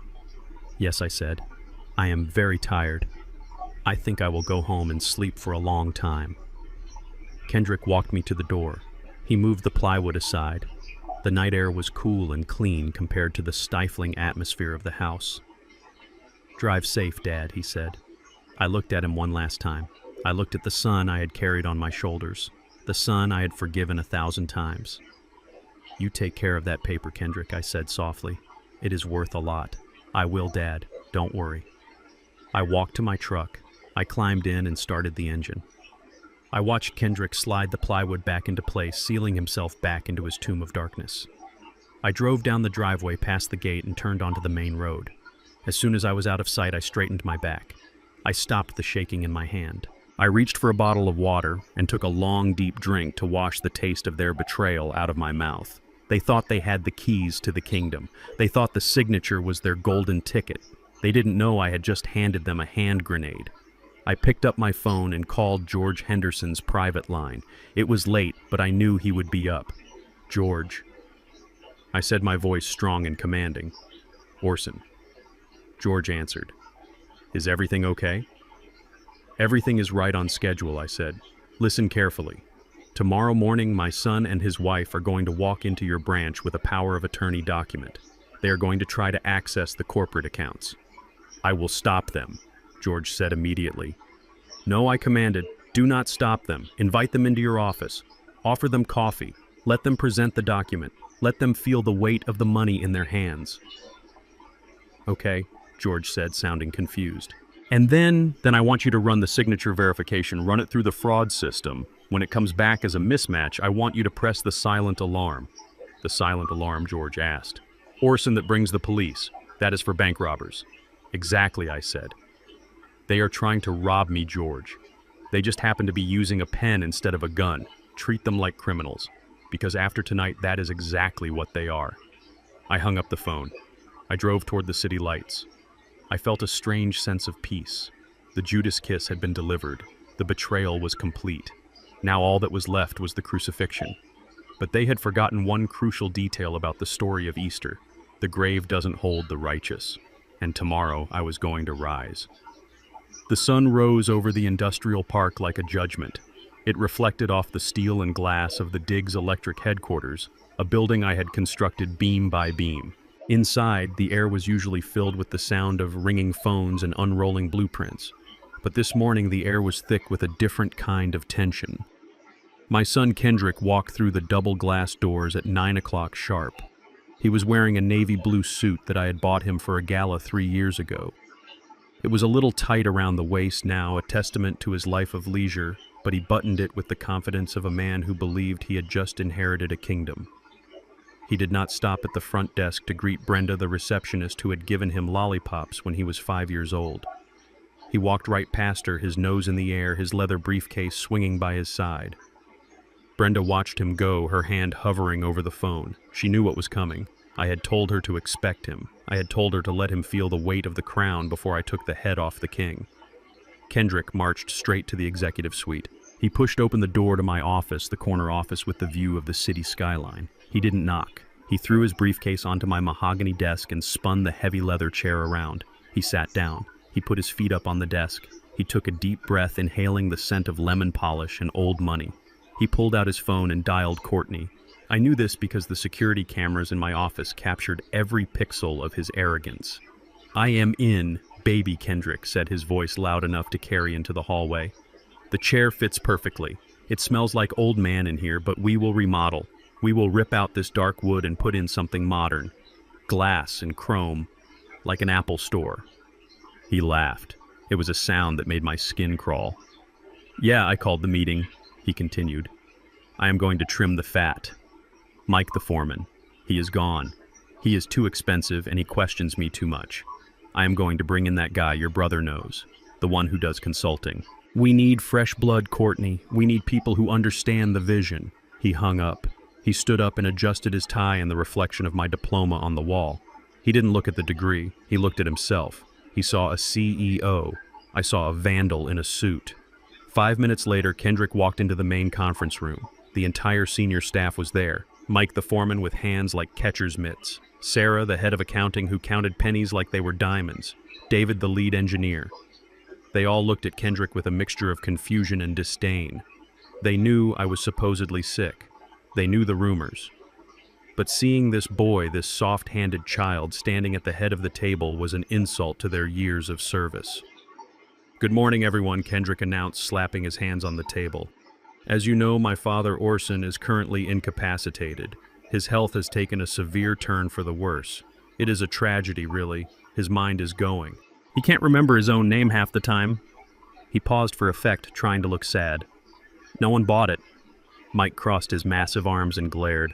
Because of this, Kendrick continued, his voice hardening. I have been granted full power of attorney. I am taking over immediately as interim CEO. And frankly, looking around this room, I see a lot of inefficiency. I see a lot of old ways of doing things. Diggs Electric needs to pivot. We need to be leaner. We need to be younger. He pointed a finger at Mike. Mike, your salary is eating up 12% of our overhead. And frankly, your attitude doesn't fit the new culture I'm building. You are relieved of duty. Pack your things. Mike stood up. The chair scraped loudly against the floor. You are firing me, boy, Mike growled. I was pouring concrete with your daddy while you were still wetting the bed, Kendrick sneered. It is Mr. Diggs to you. And yes, you are fired. Get out. The room went deadly silent.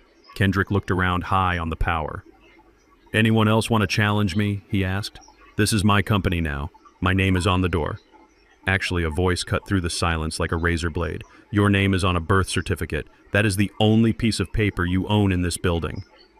The door at the back of the room swung open. I stepped inside. I was not wearing a cardigan. I was not shaking. I was wearing my charcoal three-piece suit, the one I wore to close the deal on the stadium project. I stood 6'2". My back was straight. My eyes were clear. Behind me stood Lydia Stone holding a black briefcase and two of my largest security guards, massive men who looked like they chewed iron for breakfast. Kendrick froze. His mouth opened, but no sound came out. He looked like he had seen a ghost. In a way, he had. He had seen the ghost of the father he thought he had buried under lies. "Dad," he stammered. "But you were dying." I walked to the head of the table. Kendrick scrambled out of the chair, backing away until he hit the whiteboard. "I was resting, Kendrick," I said, my voice low and rumbling. "There is a difference, but—" "The papers," Kendrick shouted, pointing at the folder on the table. "I have the power of attorney. You signed it. I have the legal right." Lydia stepped forward. She didn't look at Kendrick. She looked at the document on the table as if it were a soiled napkin. "Mr. Diggs," she said, her voice ice cold. "The document you are referring to was flagged by the bank's fraud department at 8:05 this morning." "Fraud," Kendrick yelled. "He signed it." "I watched him sign it." "Yes," Lydia said. "You watched him sign a name, but you didn't watch him sign his signature." She opened her briefcase and pulled out a magnified image. It was projected onto the screen behind Kendrick. On the left was my official signature, the sharp, jagged one with the looped O. On the right was the shaky, rounded scrawl I had put on the paper last night. "The bank rejected it immediately," Lydia explained. "And since you attempted to use a document with a mismatched signature to access corporate funds, the bank froze the attempt and notified the account holder, which is Orson Diggs." Kendrick looked at the screen. He looked at me. The color drained from his face. You faked it," he whispered. "You faked being sick." I stepped closer to him. I could smell the sweat breaking out on his skin. "I didn't fake anything, Kendrick," I said. "I showed you exactly what you wanted to see. You wanted a weak old man. You wanted a victim. So I gave him to you. And what did you do? Did you care for him? Did you protect him? No. You tried to bury him. You tried to fire Mike. You tried to gut my company to pay for your wife's gambling debts." Kendrick's eyes widened. "You know I know everything I said. I know about the $200,000. I know about the fake job. I know about the payday loans." I turned to the staff. They were watching wide-eyed. "This man," I said, pointing at my son, "is not the CEO. He is not an employee. He is a trespasser." Kendrick panicked. He tried to puff up his chest. He tried to find one last scrap of authority. "You can't do this. I am your son. This is family business. You are humiliating me." "Humiliation is a choice, Kendrick," I said. "You chose it when you walked in here and disrespected the people who built your inheritance." I turned to the security guards. "Remove him," I commanded. The guards stepped forward. Kendrick backed up, knocking over a pitcher of water. "No, don't touch me. Dad, tell them to stop. Courtney is going to sue you. We will sue you for everything." I laughed. It was a dark, hard laugh. "Sue me with what money, Kendrick? Your cards are dead. Your trust is frozen. And as of this morning, Lydia has filed a countersuit for attempted corporate fraud and elder abuse. You are not going to court to get money. You are going to court to stay out of jail." The guards grabbed him, one by each arm. They didn't hurt him, but they didn't handle him gently. They gripped him with the firmness of men who knew they were taking out the trash. "Dad, please," Kendrick screamed as they dragged him toward the door. "I am sorry, I will fix it. Just give me another chance." I watched him go. I watched his expensive Italian shoes dragging on the carpet. I watched the door swing shut behind him, cutting off his screams. The room was silent again. Mike was still standing. Sarah was holding her breath. I looked at Mike. "Sit down, Mike," I said. "You have work to do, and take a raise, 10%, for dealing with the pest control." Mike smiled a slow, gritty smile. "Good to have you back, boss." I walked to the window. I looked down at the street. I saw the security guards escorting Kendrick out of the building. They didn't let him wait for a ride. They walked him to the edge of the property and left him on the sidewalk. He stood there alone, small, adjusting his suit jacket, looking at the building that was no longer his future. I felt a sadness deep in my bones, the sadness of a father who has had to amputate a limb to save the body. But then I looked at the reflection of the boardroom behind me. My team was getting back to work. The phones were starting to ring, the blueprints were being unrolled. The heartbeat of the checkbook had stopped for Kendrick, but the heartbeat of Diggs Electric was stronger than ever. I turned back to Lydia. "Get the car," I said. "We have one more stop." "Where to?" she asked. "The courthouse," I said. "I took his job. Now I am going to take his son." The war was not over. The battle of the boardroom was won, but the battle for Leo was just beginning. And I had never lost a fight when the prize was worth dying for. I buttoned my jacket. Orson Diggs was back in business. And business was good. You would think that after being evicted from a mansion, caught lying to the police, and watching her husband get thrown out of his own father's company, a woman like Courtney might finally learn the value of humility. You would think she would retreat, find a quiet corner, and try to rebuild her life with some dignity. But humility is a foreign language to a narcissist. When their world catches fire, they do not grab a hose.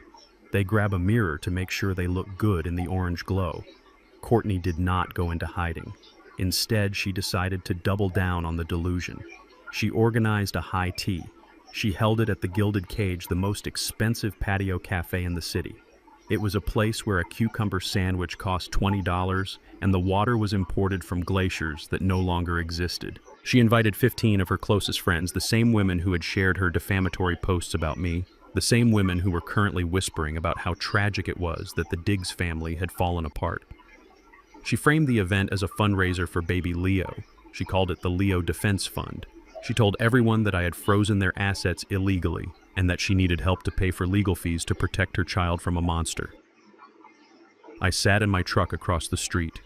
I watched through the window. She was wearing a white dress and a wide-brimmed hat. She looked like a movie star. She was laughing, touching the arms of her friends, pouring tea from a silver pot. She looked untouchable. She looked like she had won. Mo, my private investigator, sat in the passenger seat next to me. He was eating a bag of peanuts and shaking his head. "She has nerve," Orson, Mo said. "I will give her that.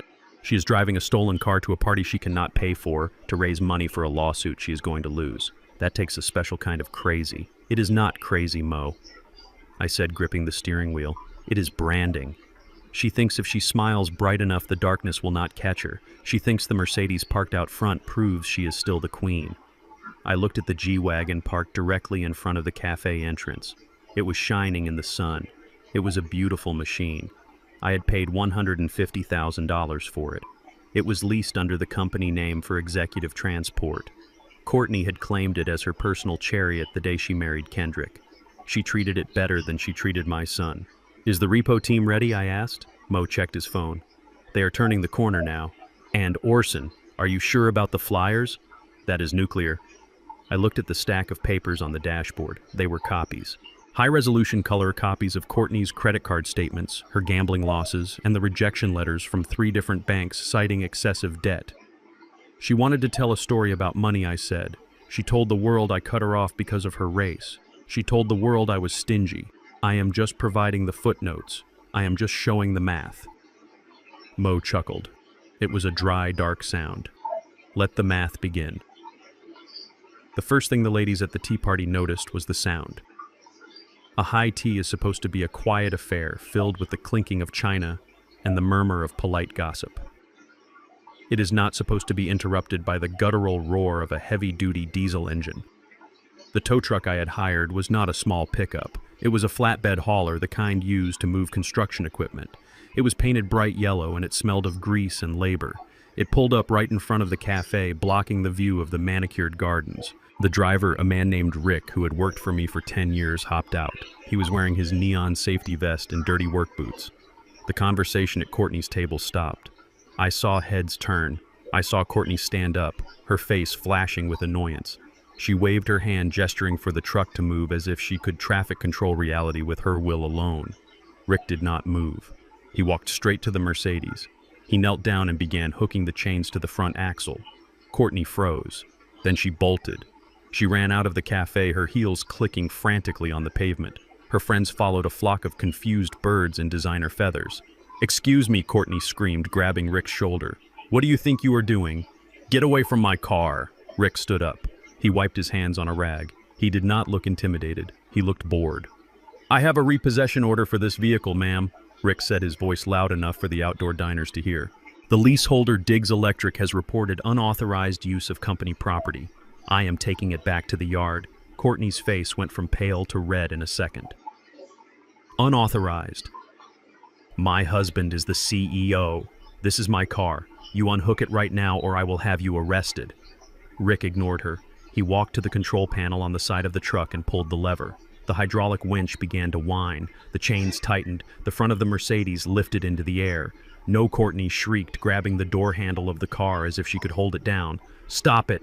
This is a mistake. My father-in-law is doing this. He is sick. He is confused." That was my cue. I opened the door of my truck. I did not run.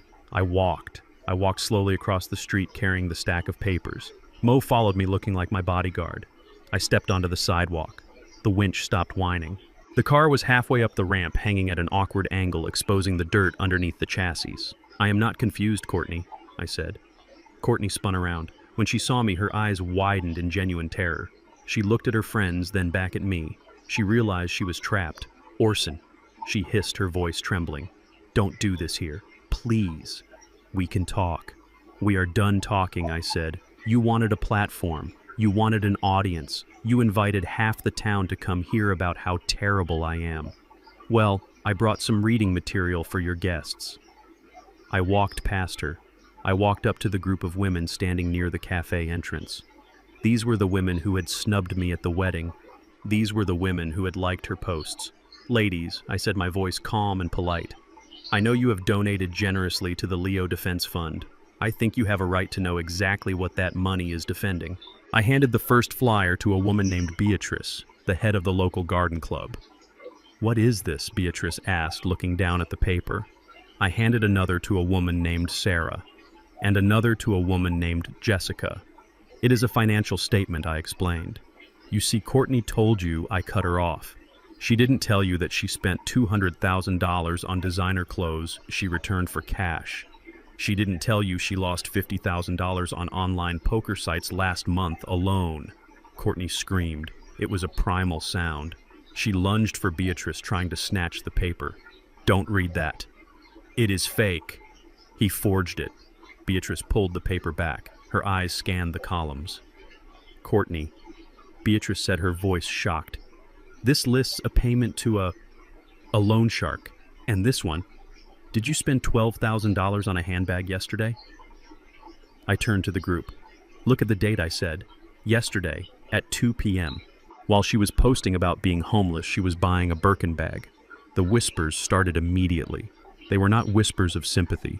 They were whispers of judgment, the social currency. Courtney, valued more than gold, was crashing before her eyes. "This is private," Courtney yelled, tears streaming down her face, ruining her makeup. "You can't show them this. It is illegal public records, Courtney," I said, cold as ice. "You filed for bankruptcy protection under the company name 3 hours ago to try and stop the eviction. It is all in the public filing. I just printed it out for convenience." Rick started the winch again.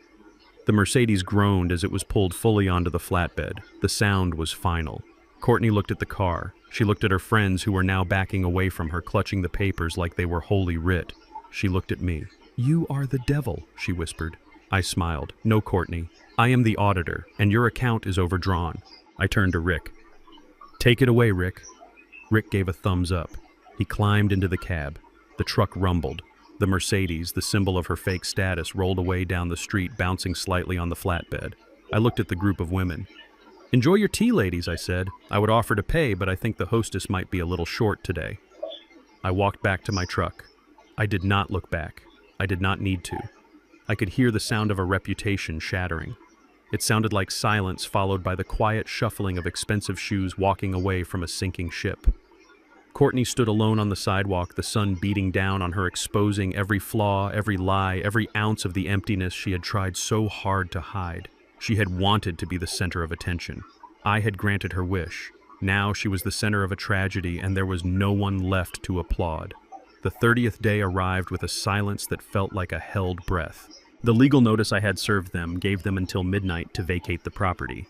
I did not go over there at midnight. I am not a monster who throws people out in the dark.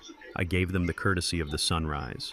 But when the sun came up over Maple Drive, the driveway was not empty. The blinds were drawn tight. The gates were not just closed, they were chained shut with a heavy-duty padlock that glistened in the morning light. I parked my truck on the street. I walked to the gate. I saw the sign they had taped to the wrought iron. It was handwritten in black marker. Occupants claim squatter rights. Do not disturb. Squatter rights. They had gone onto the internet. They had looked for a loophole. They found a law meant to protect poor tenants from unfair landlords, and they were using it to hold a $5 million mansion hostage. They thought this was a game of capture the flag. They thought if they stayed inside long enough, the house would magically become theirs. I pulled out my key to the pedestrian gate. It did not turn. They had changed the cylinders. Of course they had. They used the last of their cash not to buy food but to buy a locksmith. I pressed the intercom button. I held it down until the buzzing sound filled the air. "Go away, Orson." Kendrick's voice crackled through the speaker. He sounded tired but defiant. "We spoke to a lawyer online. You cannot kick us out without a court hearing, and the courts are backed up for months. We are staying." I looked at the camera lens. "Open the gate, Kendrick." "No," Kendrick said. "You are trespassing. Leave us alone. We have rights." Rights. The word tasted like ash in my mouth. They had the right to remain silent, but they never used that one. They claimed the right to my money, the right to my property, the right to my reputation. Now they were claiming the right to steal my house. I did not argue. I did not scream. I stepped back from the gate. I looked at the house. It was a beautiful structure, brick and stone. I had selected every material myself. I knew the bones of that house better than I knew the bones of my own hand. And I knew that a house is only a shelter if it is sealed. If you break the seal, it is just a pile of rocks standing in the wind. I picked up my phone. I did not call the sheriff. The sheriff would tell me it was a civil matter now. The sheriff would tell me to file paperwork. I was done with paper. I called Mike. "Mike," I said, "get the boys, bring the truck, and bring the impact drivers." "What are we building, boss?" Mike asked. "We are not building," I said. "We are conducting an emergency structural remediation." I waited. An hour later, 3 Diggs electric vans and a heavy-duty flatbed pulled up. 10 men jumped out. These were men with shoulders like boulders, men who had been with me since the beginning. They saw the chain on the gate. They looked at me. I nodded. Mike walked up with a pair of bolt cutters. The snap of the metal was loud and satisfying. The chain fell to the ground. The gate swung open. We drove the trucks up the long driveway. We parked right in front of the fountain. I could see the curtains moving. I could see eyes peeking out. They were terrified. They probably thought I was coming to drag them out by their hair. I walked to the front door. I pounded on it with my fist. "Last chance, Kendrick. Open the door and leave with dignity. Go to hell." Courtney screamed from behind the wood. "I am live streaming this, Orson. If you break this door down, you go to jail." I smiled. I turned to Mike. "Remove it," I said. Mike looked at me. "Remove the door." "Boss." "Yes," I said loudly so they could hear. "The lease agreement states that the landlord has the right to perform maintenance on the property at any time. I have reason to believe the hinges on all exterior doors are defective. They are a safety hazard. We need to take them to the shop for repair." Mike grinned. He understood. He signaled the crew. The sound of power drills filled the air. It is a violent sound, a screeching, tearing sound. Inside I heard screaming. "What are you doing? Stop it! You cannot do this!" The crew worked with surgical precision. They did not break the wood. They simply unscrewed the hinges from the frame. The heavy oak door, a door that weighed 300 pounds, began to wobble. Then 4 men grabbed it. 1, 2, 3, lift. The door came away from the house. Courtney and Kendrick were standing in the foyer. They were wearing winter coats inside the house. They looked small. They looked exposed. The sunlight flooded into the dark hallway, blinding them. You took the door." Kendrick stammered. He stared at the gaping hole where his security used to be. I stepped over the threshold. I did not touch them. I stood in the open space. "I am taking all of them," I said. I pointed to the back of the house. The patio doors, the side entrance, the garage door. "Take them all off." Courtney lunged at me. "This is illegal. You are making the house uninhabitable. I looked at her. No, I am making it safe. Cannot have defective hinges falling on my grandson. Speaking of Leo, where is he? He is at my mother's house, Courtney yelled. Thank God he is not here to see his grandfather lose his mind. Good, I said. Keep him there, because it is about to get very drafty in here. I signaled the rest of the crew. The windows too, Mike. The seals look dry. We need to recaulk everything. Take the panes out. The next 2 hours were a symphony of deconstruction. The crew moved room to room. They popped the beading. They removed the double pane glass. They carried the windows out to the truck and stacked them carefully between moving blankets. The house began to change. It lost its smell of perfume and stagnation. The outside rushed in. The wind was picking up. It was late October. The temperature was dropping fast. A cold front was coming in from the north. The air that swirled through the living room was crisp and biting. Leaves began to blow across the polished marble floor. A bird flew in through the living room window, circled the chandelier, and flew out the back door. The barrier between civilization and nature was gone. Courtney and Kendrick retreated to the kitchen. They tried to close the door, but the kitchen door was already on the truck. They huddled near the stove, trying to turn it on for heat. Gas is off. Remember, I said, leaning against the door frame. Get out, Orson, Kendrick shouted. He was shivering. His teeth were actually chattering. I am leaving, I said. I have a warm house to go to, a house with doors, a house with windows, because I pay the bills. I looked around the foyer one last time. It looked like a ruin, a beautiful modern ruin. The expensive silk drapes were flapping wildly in the wind. The dust was swirling in little tornadoes. You have 30 days to vacate, I said, but nobody said you had to be comfortable while you waited. I walked out to the driveway. The trucks were loaded. My house was now a skeleton. It had a roof, but it had no heart. Orson, Mike asked as he climbed into the van, you think they will stay? I looked at the weather forecast on my phone. Low of 35 degrees tonight. Chance of rain. Let them stay, I said. Let them feel the cold. Maybe it will freeze the entitlement out of them. We drove away. I watched in the rearview mirror. I saw Kendrick standing in the empty hole of the front doorway. He looked like a ghost haunting his own life. He wrapped his arms around himself and stepped back into the shadows. But there were no shadows anymore. The light was everywhere. The wind was everywhere. That night the temperature plummeted. I sat in my study with a fire crackling in the fireplace. I drank a glass of whiskey. I listened to the wind howling outside. I knew what was happening at Maple Drive. I knew the wind was whistling through the bedrooms. I knew the damp night air was soaking into the sofas. I knew they were huddled under every blanket they could find, listening to the terrifying sound of a house that offers no protection. They wanted to be squatters. They wanted to occupy the space without paying the price. So I gave them the space. I just took away the luxury. At 2 a.m., my phone pinged. It was a text from the security system I had disabled, but which still had battery power for the sensors. Motion detected. Master bedroom. Temperature alert. Internal temperature 38 degrees. I put the phone down. I added another log to the fire.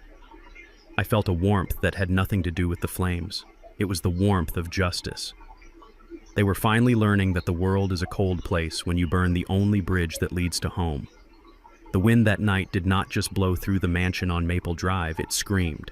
It tore through the empty window frames like a freight train carrying dead leaves and freezing rain into the living room that was once featured in architectural magazines. The temperature inside dropped to 30 degrees. The expensive marble floors, usually polished and warm, were now slick with moisture and cold enough to freeze bone. Kendrick and Courtney were huddled in the master bedroom. They had dragged the mattress into the corner furthest from the window hole, creating a nest out of designer duvets and cashmere throws. But cashmere does not stop a draft that has nowhere to go. They were shivering violently. Their breath came out in white clouds that hung in the stagnant air. For the first time in their marriage, there was no distraction. There was no television to watch. There was no internet to scroll through. There was no restaurant to run to. There was just the cold, the dark, and the terrifying reality of who they were when the money was gone. Courtney sat up, wrapping the duvet tighter around her shoulders. Her teeth were chattering, but her eyes were burning with a rage that seemed to be the only thing keeping her warm. She looked at Kendrick.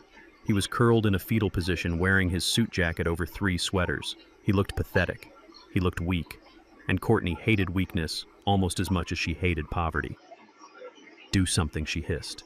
Her voice was raw from screaming earlier. Kendrick did not move. "Do what, Courtney? There is nothing to do. The car is gone. The doors are gone. We are trapped." "You are a man, aren't you?" she spat, kicking him in the shin under the covers. "Go down to the basement, find some wood, build a fire. Do something other than laying there like a dying dog." Kendrick sat up slowly. He looked at his wife. In the moonlight that spilled through the empty window, she did not look beautiful. Her hair was matted, her mascara was smeared across her cheeks. Her face was twisted into a mask of pure ugliness. "The wood is wet," Courtney Kendrick said, his voice flat, "and the chimney flue is closed electronically. If I light a fire, we will die of smoke inhalation. Is that what you want? You want to kill us." "I want to be warm," she screamed, her voice cracking. "I want to get out of this hellhole. This is your fault. All of this is your fault. My fault." Kendrick laughed. It was a dry, hollow sound that frightened him. He had never laughed at her before. "How is this my fault?" "Because you are weak," she yelled, standing up and pacing the freezing room. "You let your father walk all over us. You let him humiliate me at the tea party. You let him steal the doors off our house. If you were a real man, you would have stopped him. You would have punched him. You would have taken control of the company years ago instead of waiting for a handout." Kendrick stood up too. The cold air hit him, but he didn't feel it. He felt a fire starting in his belly, a fire fueled by years of silence. "I didn't take control because I respected him," Kendrick shouted back. "Or maybe because I knew I wasn't ready. But you pushed me. You told me to lie to him. You told me to steal the money for your gambling." Courtney froze. "Don't you dare bring that up." "I will bring it up." Kendrick roared, his voice echoing off the empty walls. $200,000, Courtney. You spent $200,000 on clothes you returned and poker games you lost. And then you lied to me. You told me it was for Leo's future. You told me it was investments. It was an investment. She shrieked, stepping closer to him. Her eyes were wild. "I was building a brand. I was becoming someone. I was going to be famous. And then we wouldn't need your dad's dirty construction money anymore." "You are delusional," Kendrick said, shaking his head. "You are not famous. You are a laughingstock. Dad showed everyone the receipts. Everyone knows you are a fraud. And now look at us. We are freezing in a house with no doors because you couldn't stop buying things we didn't need." Courtney slapped him. It was a hard, stinging slap across the face. It was the same way she had slapped his hand away when he tried to touch the thermostat in the past. It was a slap of ownership. "Don't you speak to me like that," she hissed. "I am the best thing that ever happened to you. You were a boring blue-collar nobody until I polished you up. I gave you style. I gave you class. You gave me debt," Kendrick yelled, grabbing her wrists. He had never touched her in anger before, but tonight the dam broke. "You gave me nothing but anxiety and debt. I lost my father because of you. I lost my job because of you. I lost my dignity because of you. And for what? So you could pretend to be a princess."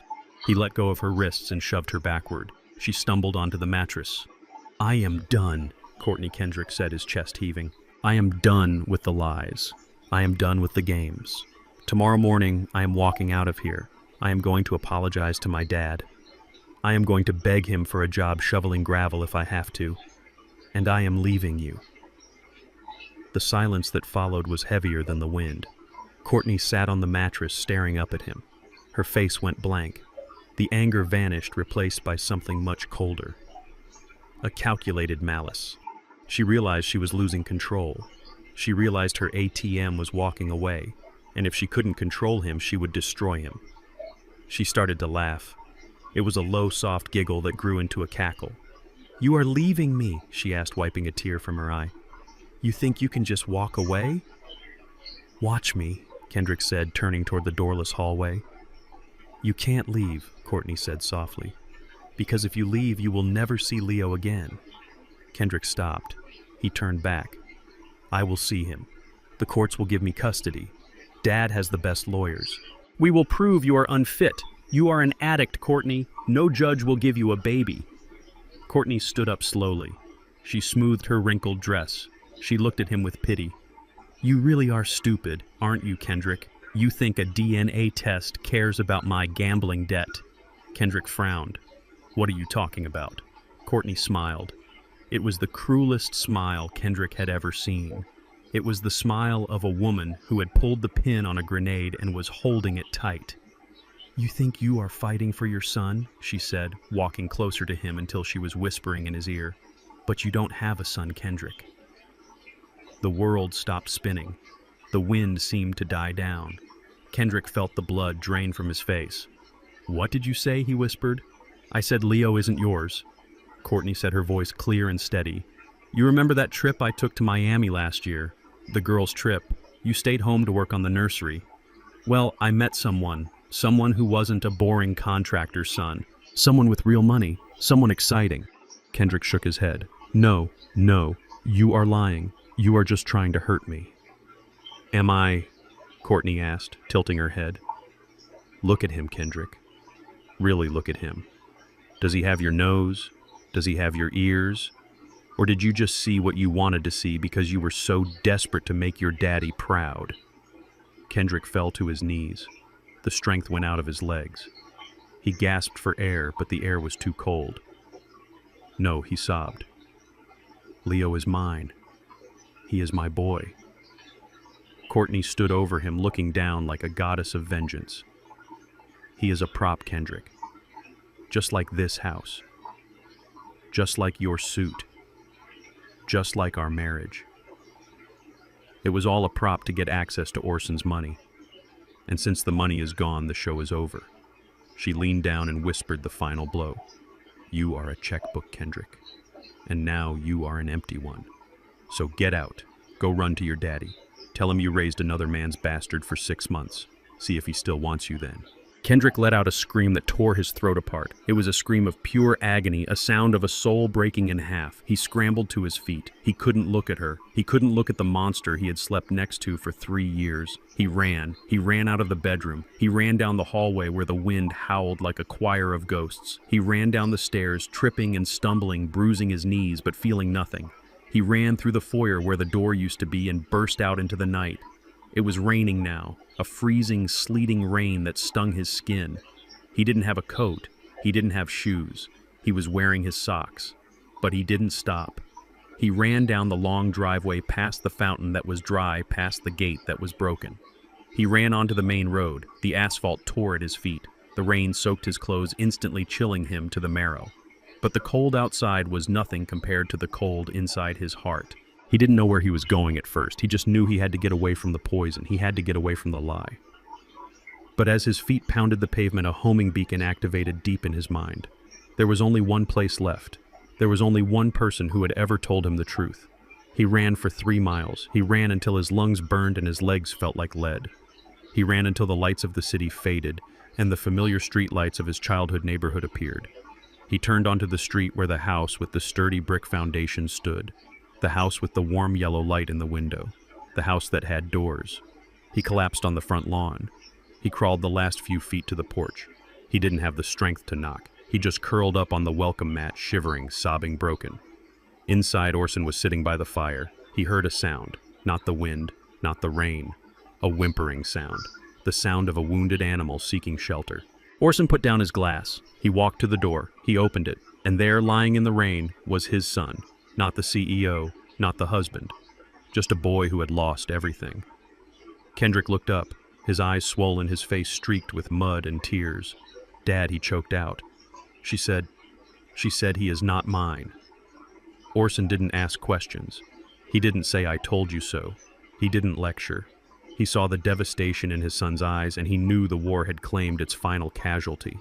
He reached down. His large, calloused hands grabbed Kendrick by the shoulders. He pulled him up. He pulled him inside. He kicked the door shut against the storm. He held his son tight, letting Kendrick weep into his chest, letting the expensive suit ruin his cardigan with mud.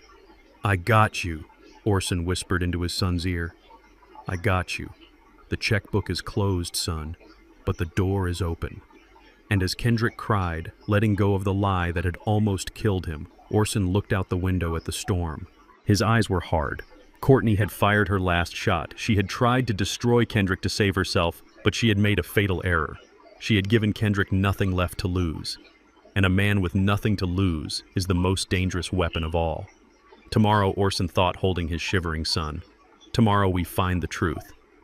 And then we finish her. The morning after the storm, the sun came up over my house, but it brought no warmth.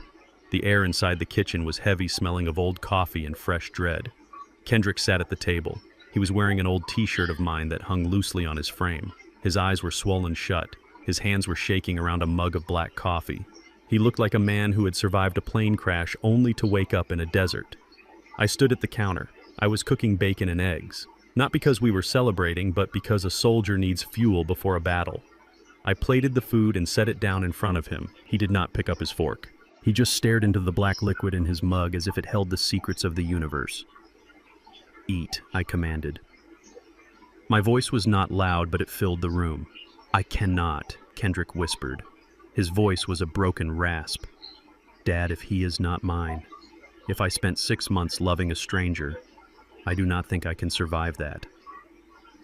I reached into the drawer next to the sink. I pulled out the box I had overnighted 2 days ago, the moment Mo had raised suspicions about Courtney's timeline even before she dropped the bomb on Kendrick. I slammed the box onto the table. It rattled the silverware. It was a DNA collection kit, the expedited kind used for legal disputes. "You do not have the luxury of dying, Kendrick," I said, leaning over the table. "You do not get to quit. You need to know." Kendrick recoiled from the box like it was a live snake. "I am scared," he admitted. "Good," I said. "Fear keeps you sharp, but ignorance kills you. Open it." He did not move. "Open it," I barked. He jumped. His trembling fingers clawed at the cardboard. He pulled out the plastic tube and the swab. He looked at me, pleading for a way out. He wanted me to tell him it didn't matter. He wanted me to tell him that family is more than blood. And usually I would say that. I would say that love makes a father. But we were not dealing with philosophy. We were dealing with a custody war. And in war biology is ammunition. "Spit in the tube, Kendrick," I said. "We need your sample. I already have Leo's." He looked up confused. "How? You have not seen him." I smiled grimly. "I have my ways." When I dropped the formula off at the motel before the police arrived, I picked up the pacifier that had fallen on the ground near their car door. Courtney was too busy looking at her phone to notice. I bagged it. "It is already at the lab. They are just waiting for the paternal match." Kendrick looked at me with a mixture of awe and terror. "You planned this?" "I am always planning," I said. "Spit." He spat into the tube. It took him a long time to produce enough saliva because his mouth was so dry from fear. When it was done, I sealed the biohazard bag. I walked to the door where a courier was already waiting. I handed off the package. "Now we wait," I said, returning to the kitchen. "And while we wait, you eat." The next 48 hours were an agony I would not wish on my worst enemy. Kendrick did not leave the house. He paced the floorboards until I thought he would wear a groove into the wood. He did not turn on the television. He did not check his phone. He just walked and sat and stared at the wall. I went to work. I ran my company. I fired the incompetents Kendrick had hired. I reinstated the contracts. I kept busy because if I stopped, I would have to think about the possibility that Courtney was telling the truth. If Leo was not a Diggs, if my grandson was a lie, then the last remnant of hope for my legacy was gone. But more than that, it meant Kendrick had been hollowed out for nothing. On Thursday evening, the email arrived. I was sitting in my study. Kendrick was on the sofa asleep from sheer exhaustion. The notification pinged on my laptop. Priority lab results. Subject paternity test, 8944. I froze. My finger hovered over the mouse. I had signed multi-million-dollar contracts with less hesitation. I took a deep breath. I clicked. The document opened. It was a lot of medical jargon charts and numbers. I scrolled to the bottom, to the summary. Probability of paternity 99.9998%. I read it again. 99.9998%. Leo was his son. He was my grandson. The blood was undeniable. The science was absolute. I felt a rush of relief so powerful it almost knocked the wind out of me. But then a second later, the relief turned into a cold, hard rage.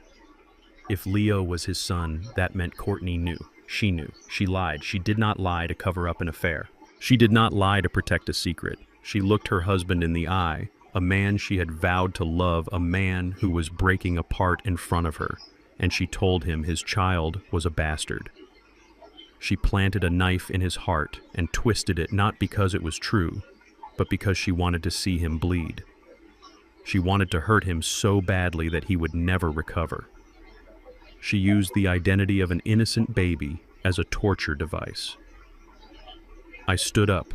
I walked into the living room. "Kendrick," I said. He woke up instantly. He sat up, his eyes wide, his chest heaving. Did it come?" he asked. I did not smile. This was not a happy moment. This was a moment of clarity. I handed him the laptop. "Read it," I said. Kendrick took the computer. His hand shook so hard the screen wobbled. He squinted at the numbers. He read the line. He stopped breathing. He read it again. Then he let out a sound that was half laugh, half sob. "He is mine," he whispered. "He is really mine. He is yours," I said. "The science does not lie." Kendrick dropped the laptop onto the cushion. He put his head in his hands. He started to cry. But these were not the tears of the other night. Those were tears of despair. These were tears of relief, followed quickly by the dawning realization of what had been done to him. "She lied," Kendrick whispered through his fingers. She looked me in the face and said he wasn't mine. "Why? Why would she do that?" "Because she is evil, Kendrick," I said, my voice low. "Do not look for a complex reason. Do not look for trauma or excuse. She saw you were leaving her. She saw her bank account walking out the door, so she tried to kill you. She couldn't use a gun, so she used the one thing she knew would destroy you. She tried to make you abandon your own flesh and blood." Kendrick looked up. His face changed. For the first time in his life, the softness was gone. The boy who wanted everyone to like him, the boy who bought olive trees to please a narcissist, vanished. In his place sat a man who had looked into the abyss and survived. "She wanted me to leave him," Kendrick said, his voice steadying. "She wanted me to think he was nothing so I would stop fighting for him. She wanted to keep him as a bargaining chip for alimony." "Yes," I said.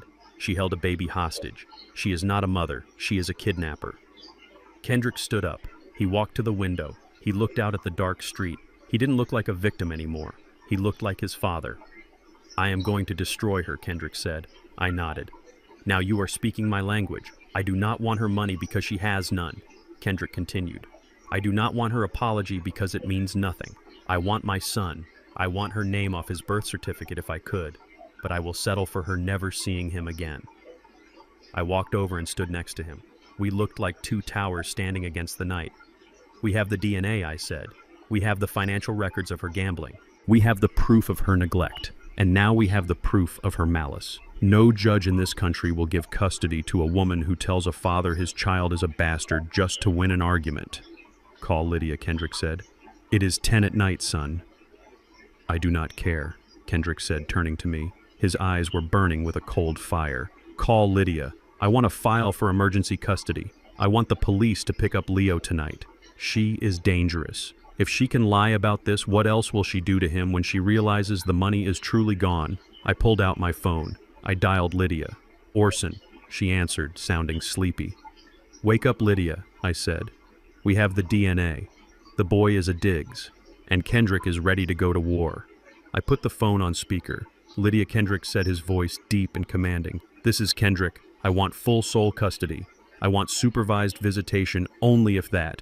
And I want a psychological evaluation ordered for Courtney immediately. She is a pathological liar and a danger to my son." I heard the smile in Lydia's voice.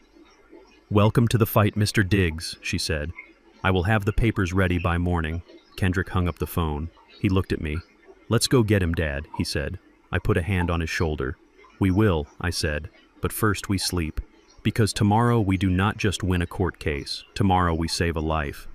Kendrick nodded. He walked to the stairs. He did not slump. He did not shuffle. He walked with the heavy, purposeful stride of a father who has a job to do. I watched him go. I realized then that I hadn't lost my son. I had just been waiting for him to grow up. It took a storm to break the shell, but the man who emerged was stronger than the boy who had entered. Courtney had made a fatal mistake. She thought she was breaking a weak man. Instead, she forged a strong one, and God help her when the hammer came down. The courtroom smelled of floor wax and fear. It was a smell I knew well from years of contract disputes, but today the stakes were not money. The stakes were a life. I sat in the back row behind the wooden railing. I wore my black suit. I sat still as a mountain. Beside me sat Lydia Stone, who had prepared a case so watertight that even a tsunami could not breach it. In front of us sat Kendrick. He did not slouch. He did not look at his shoes.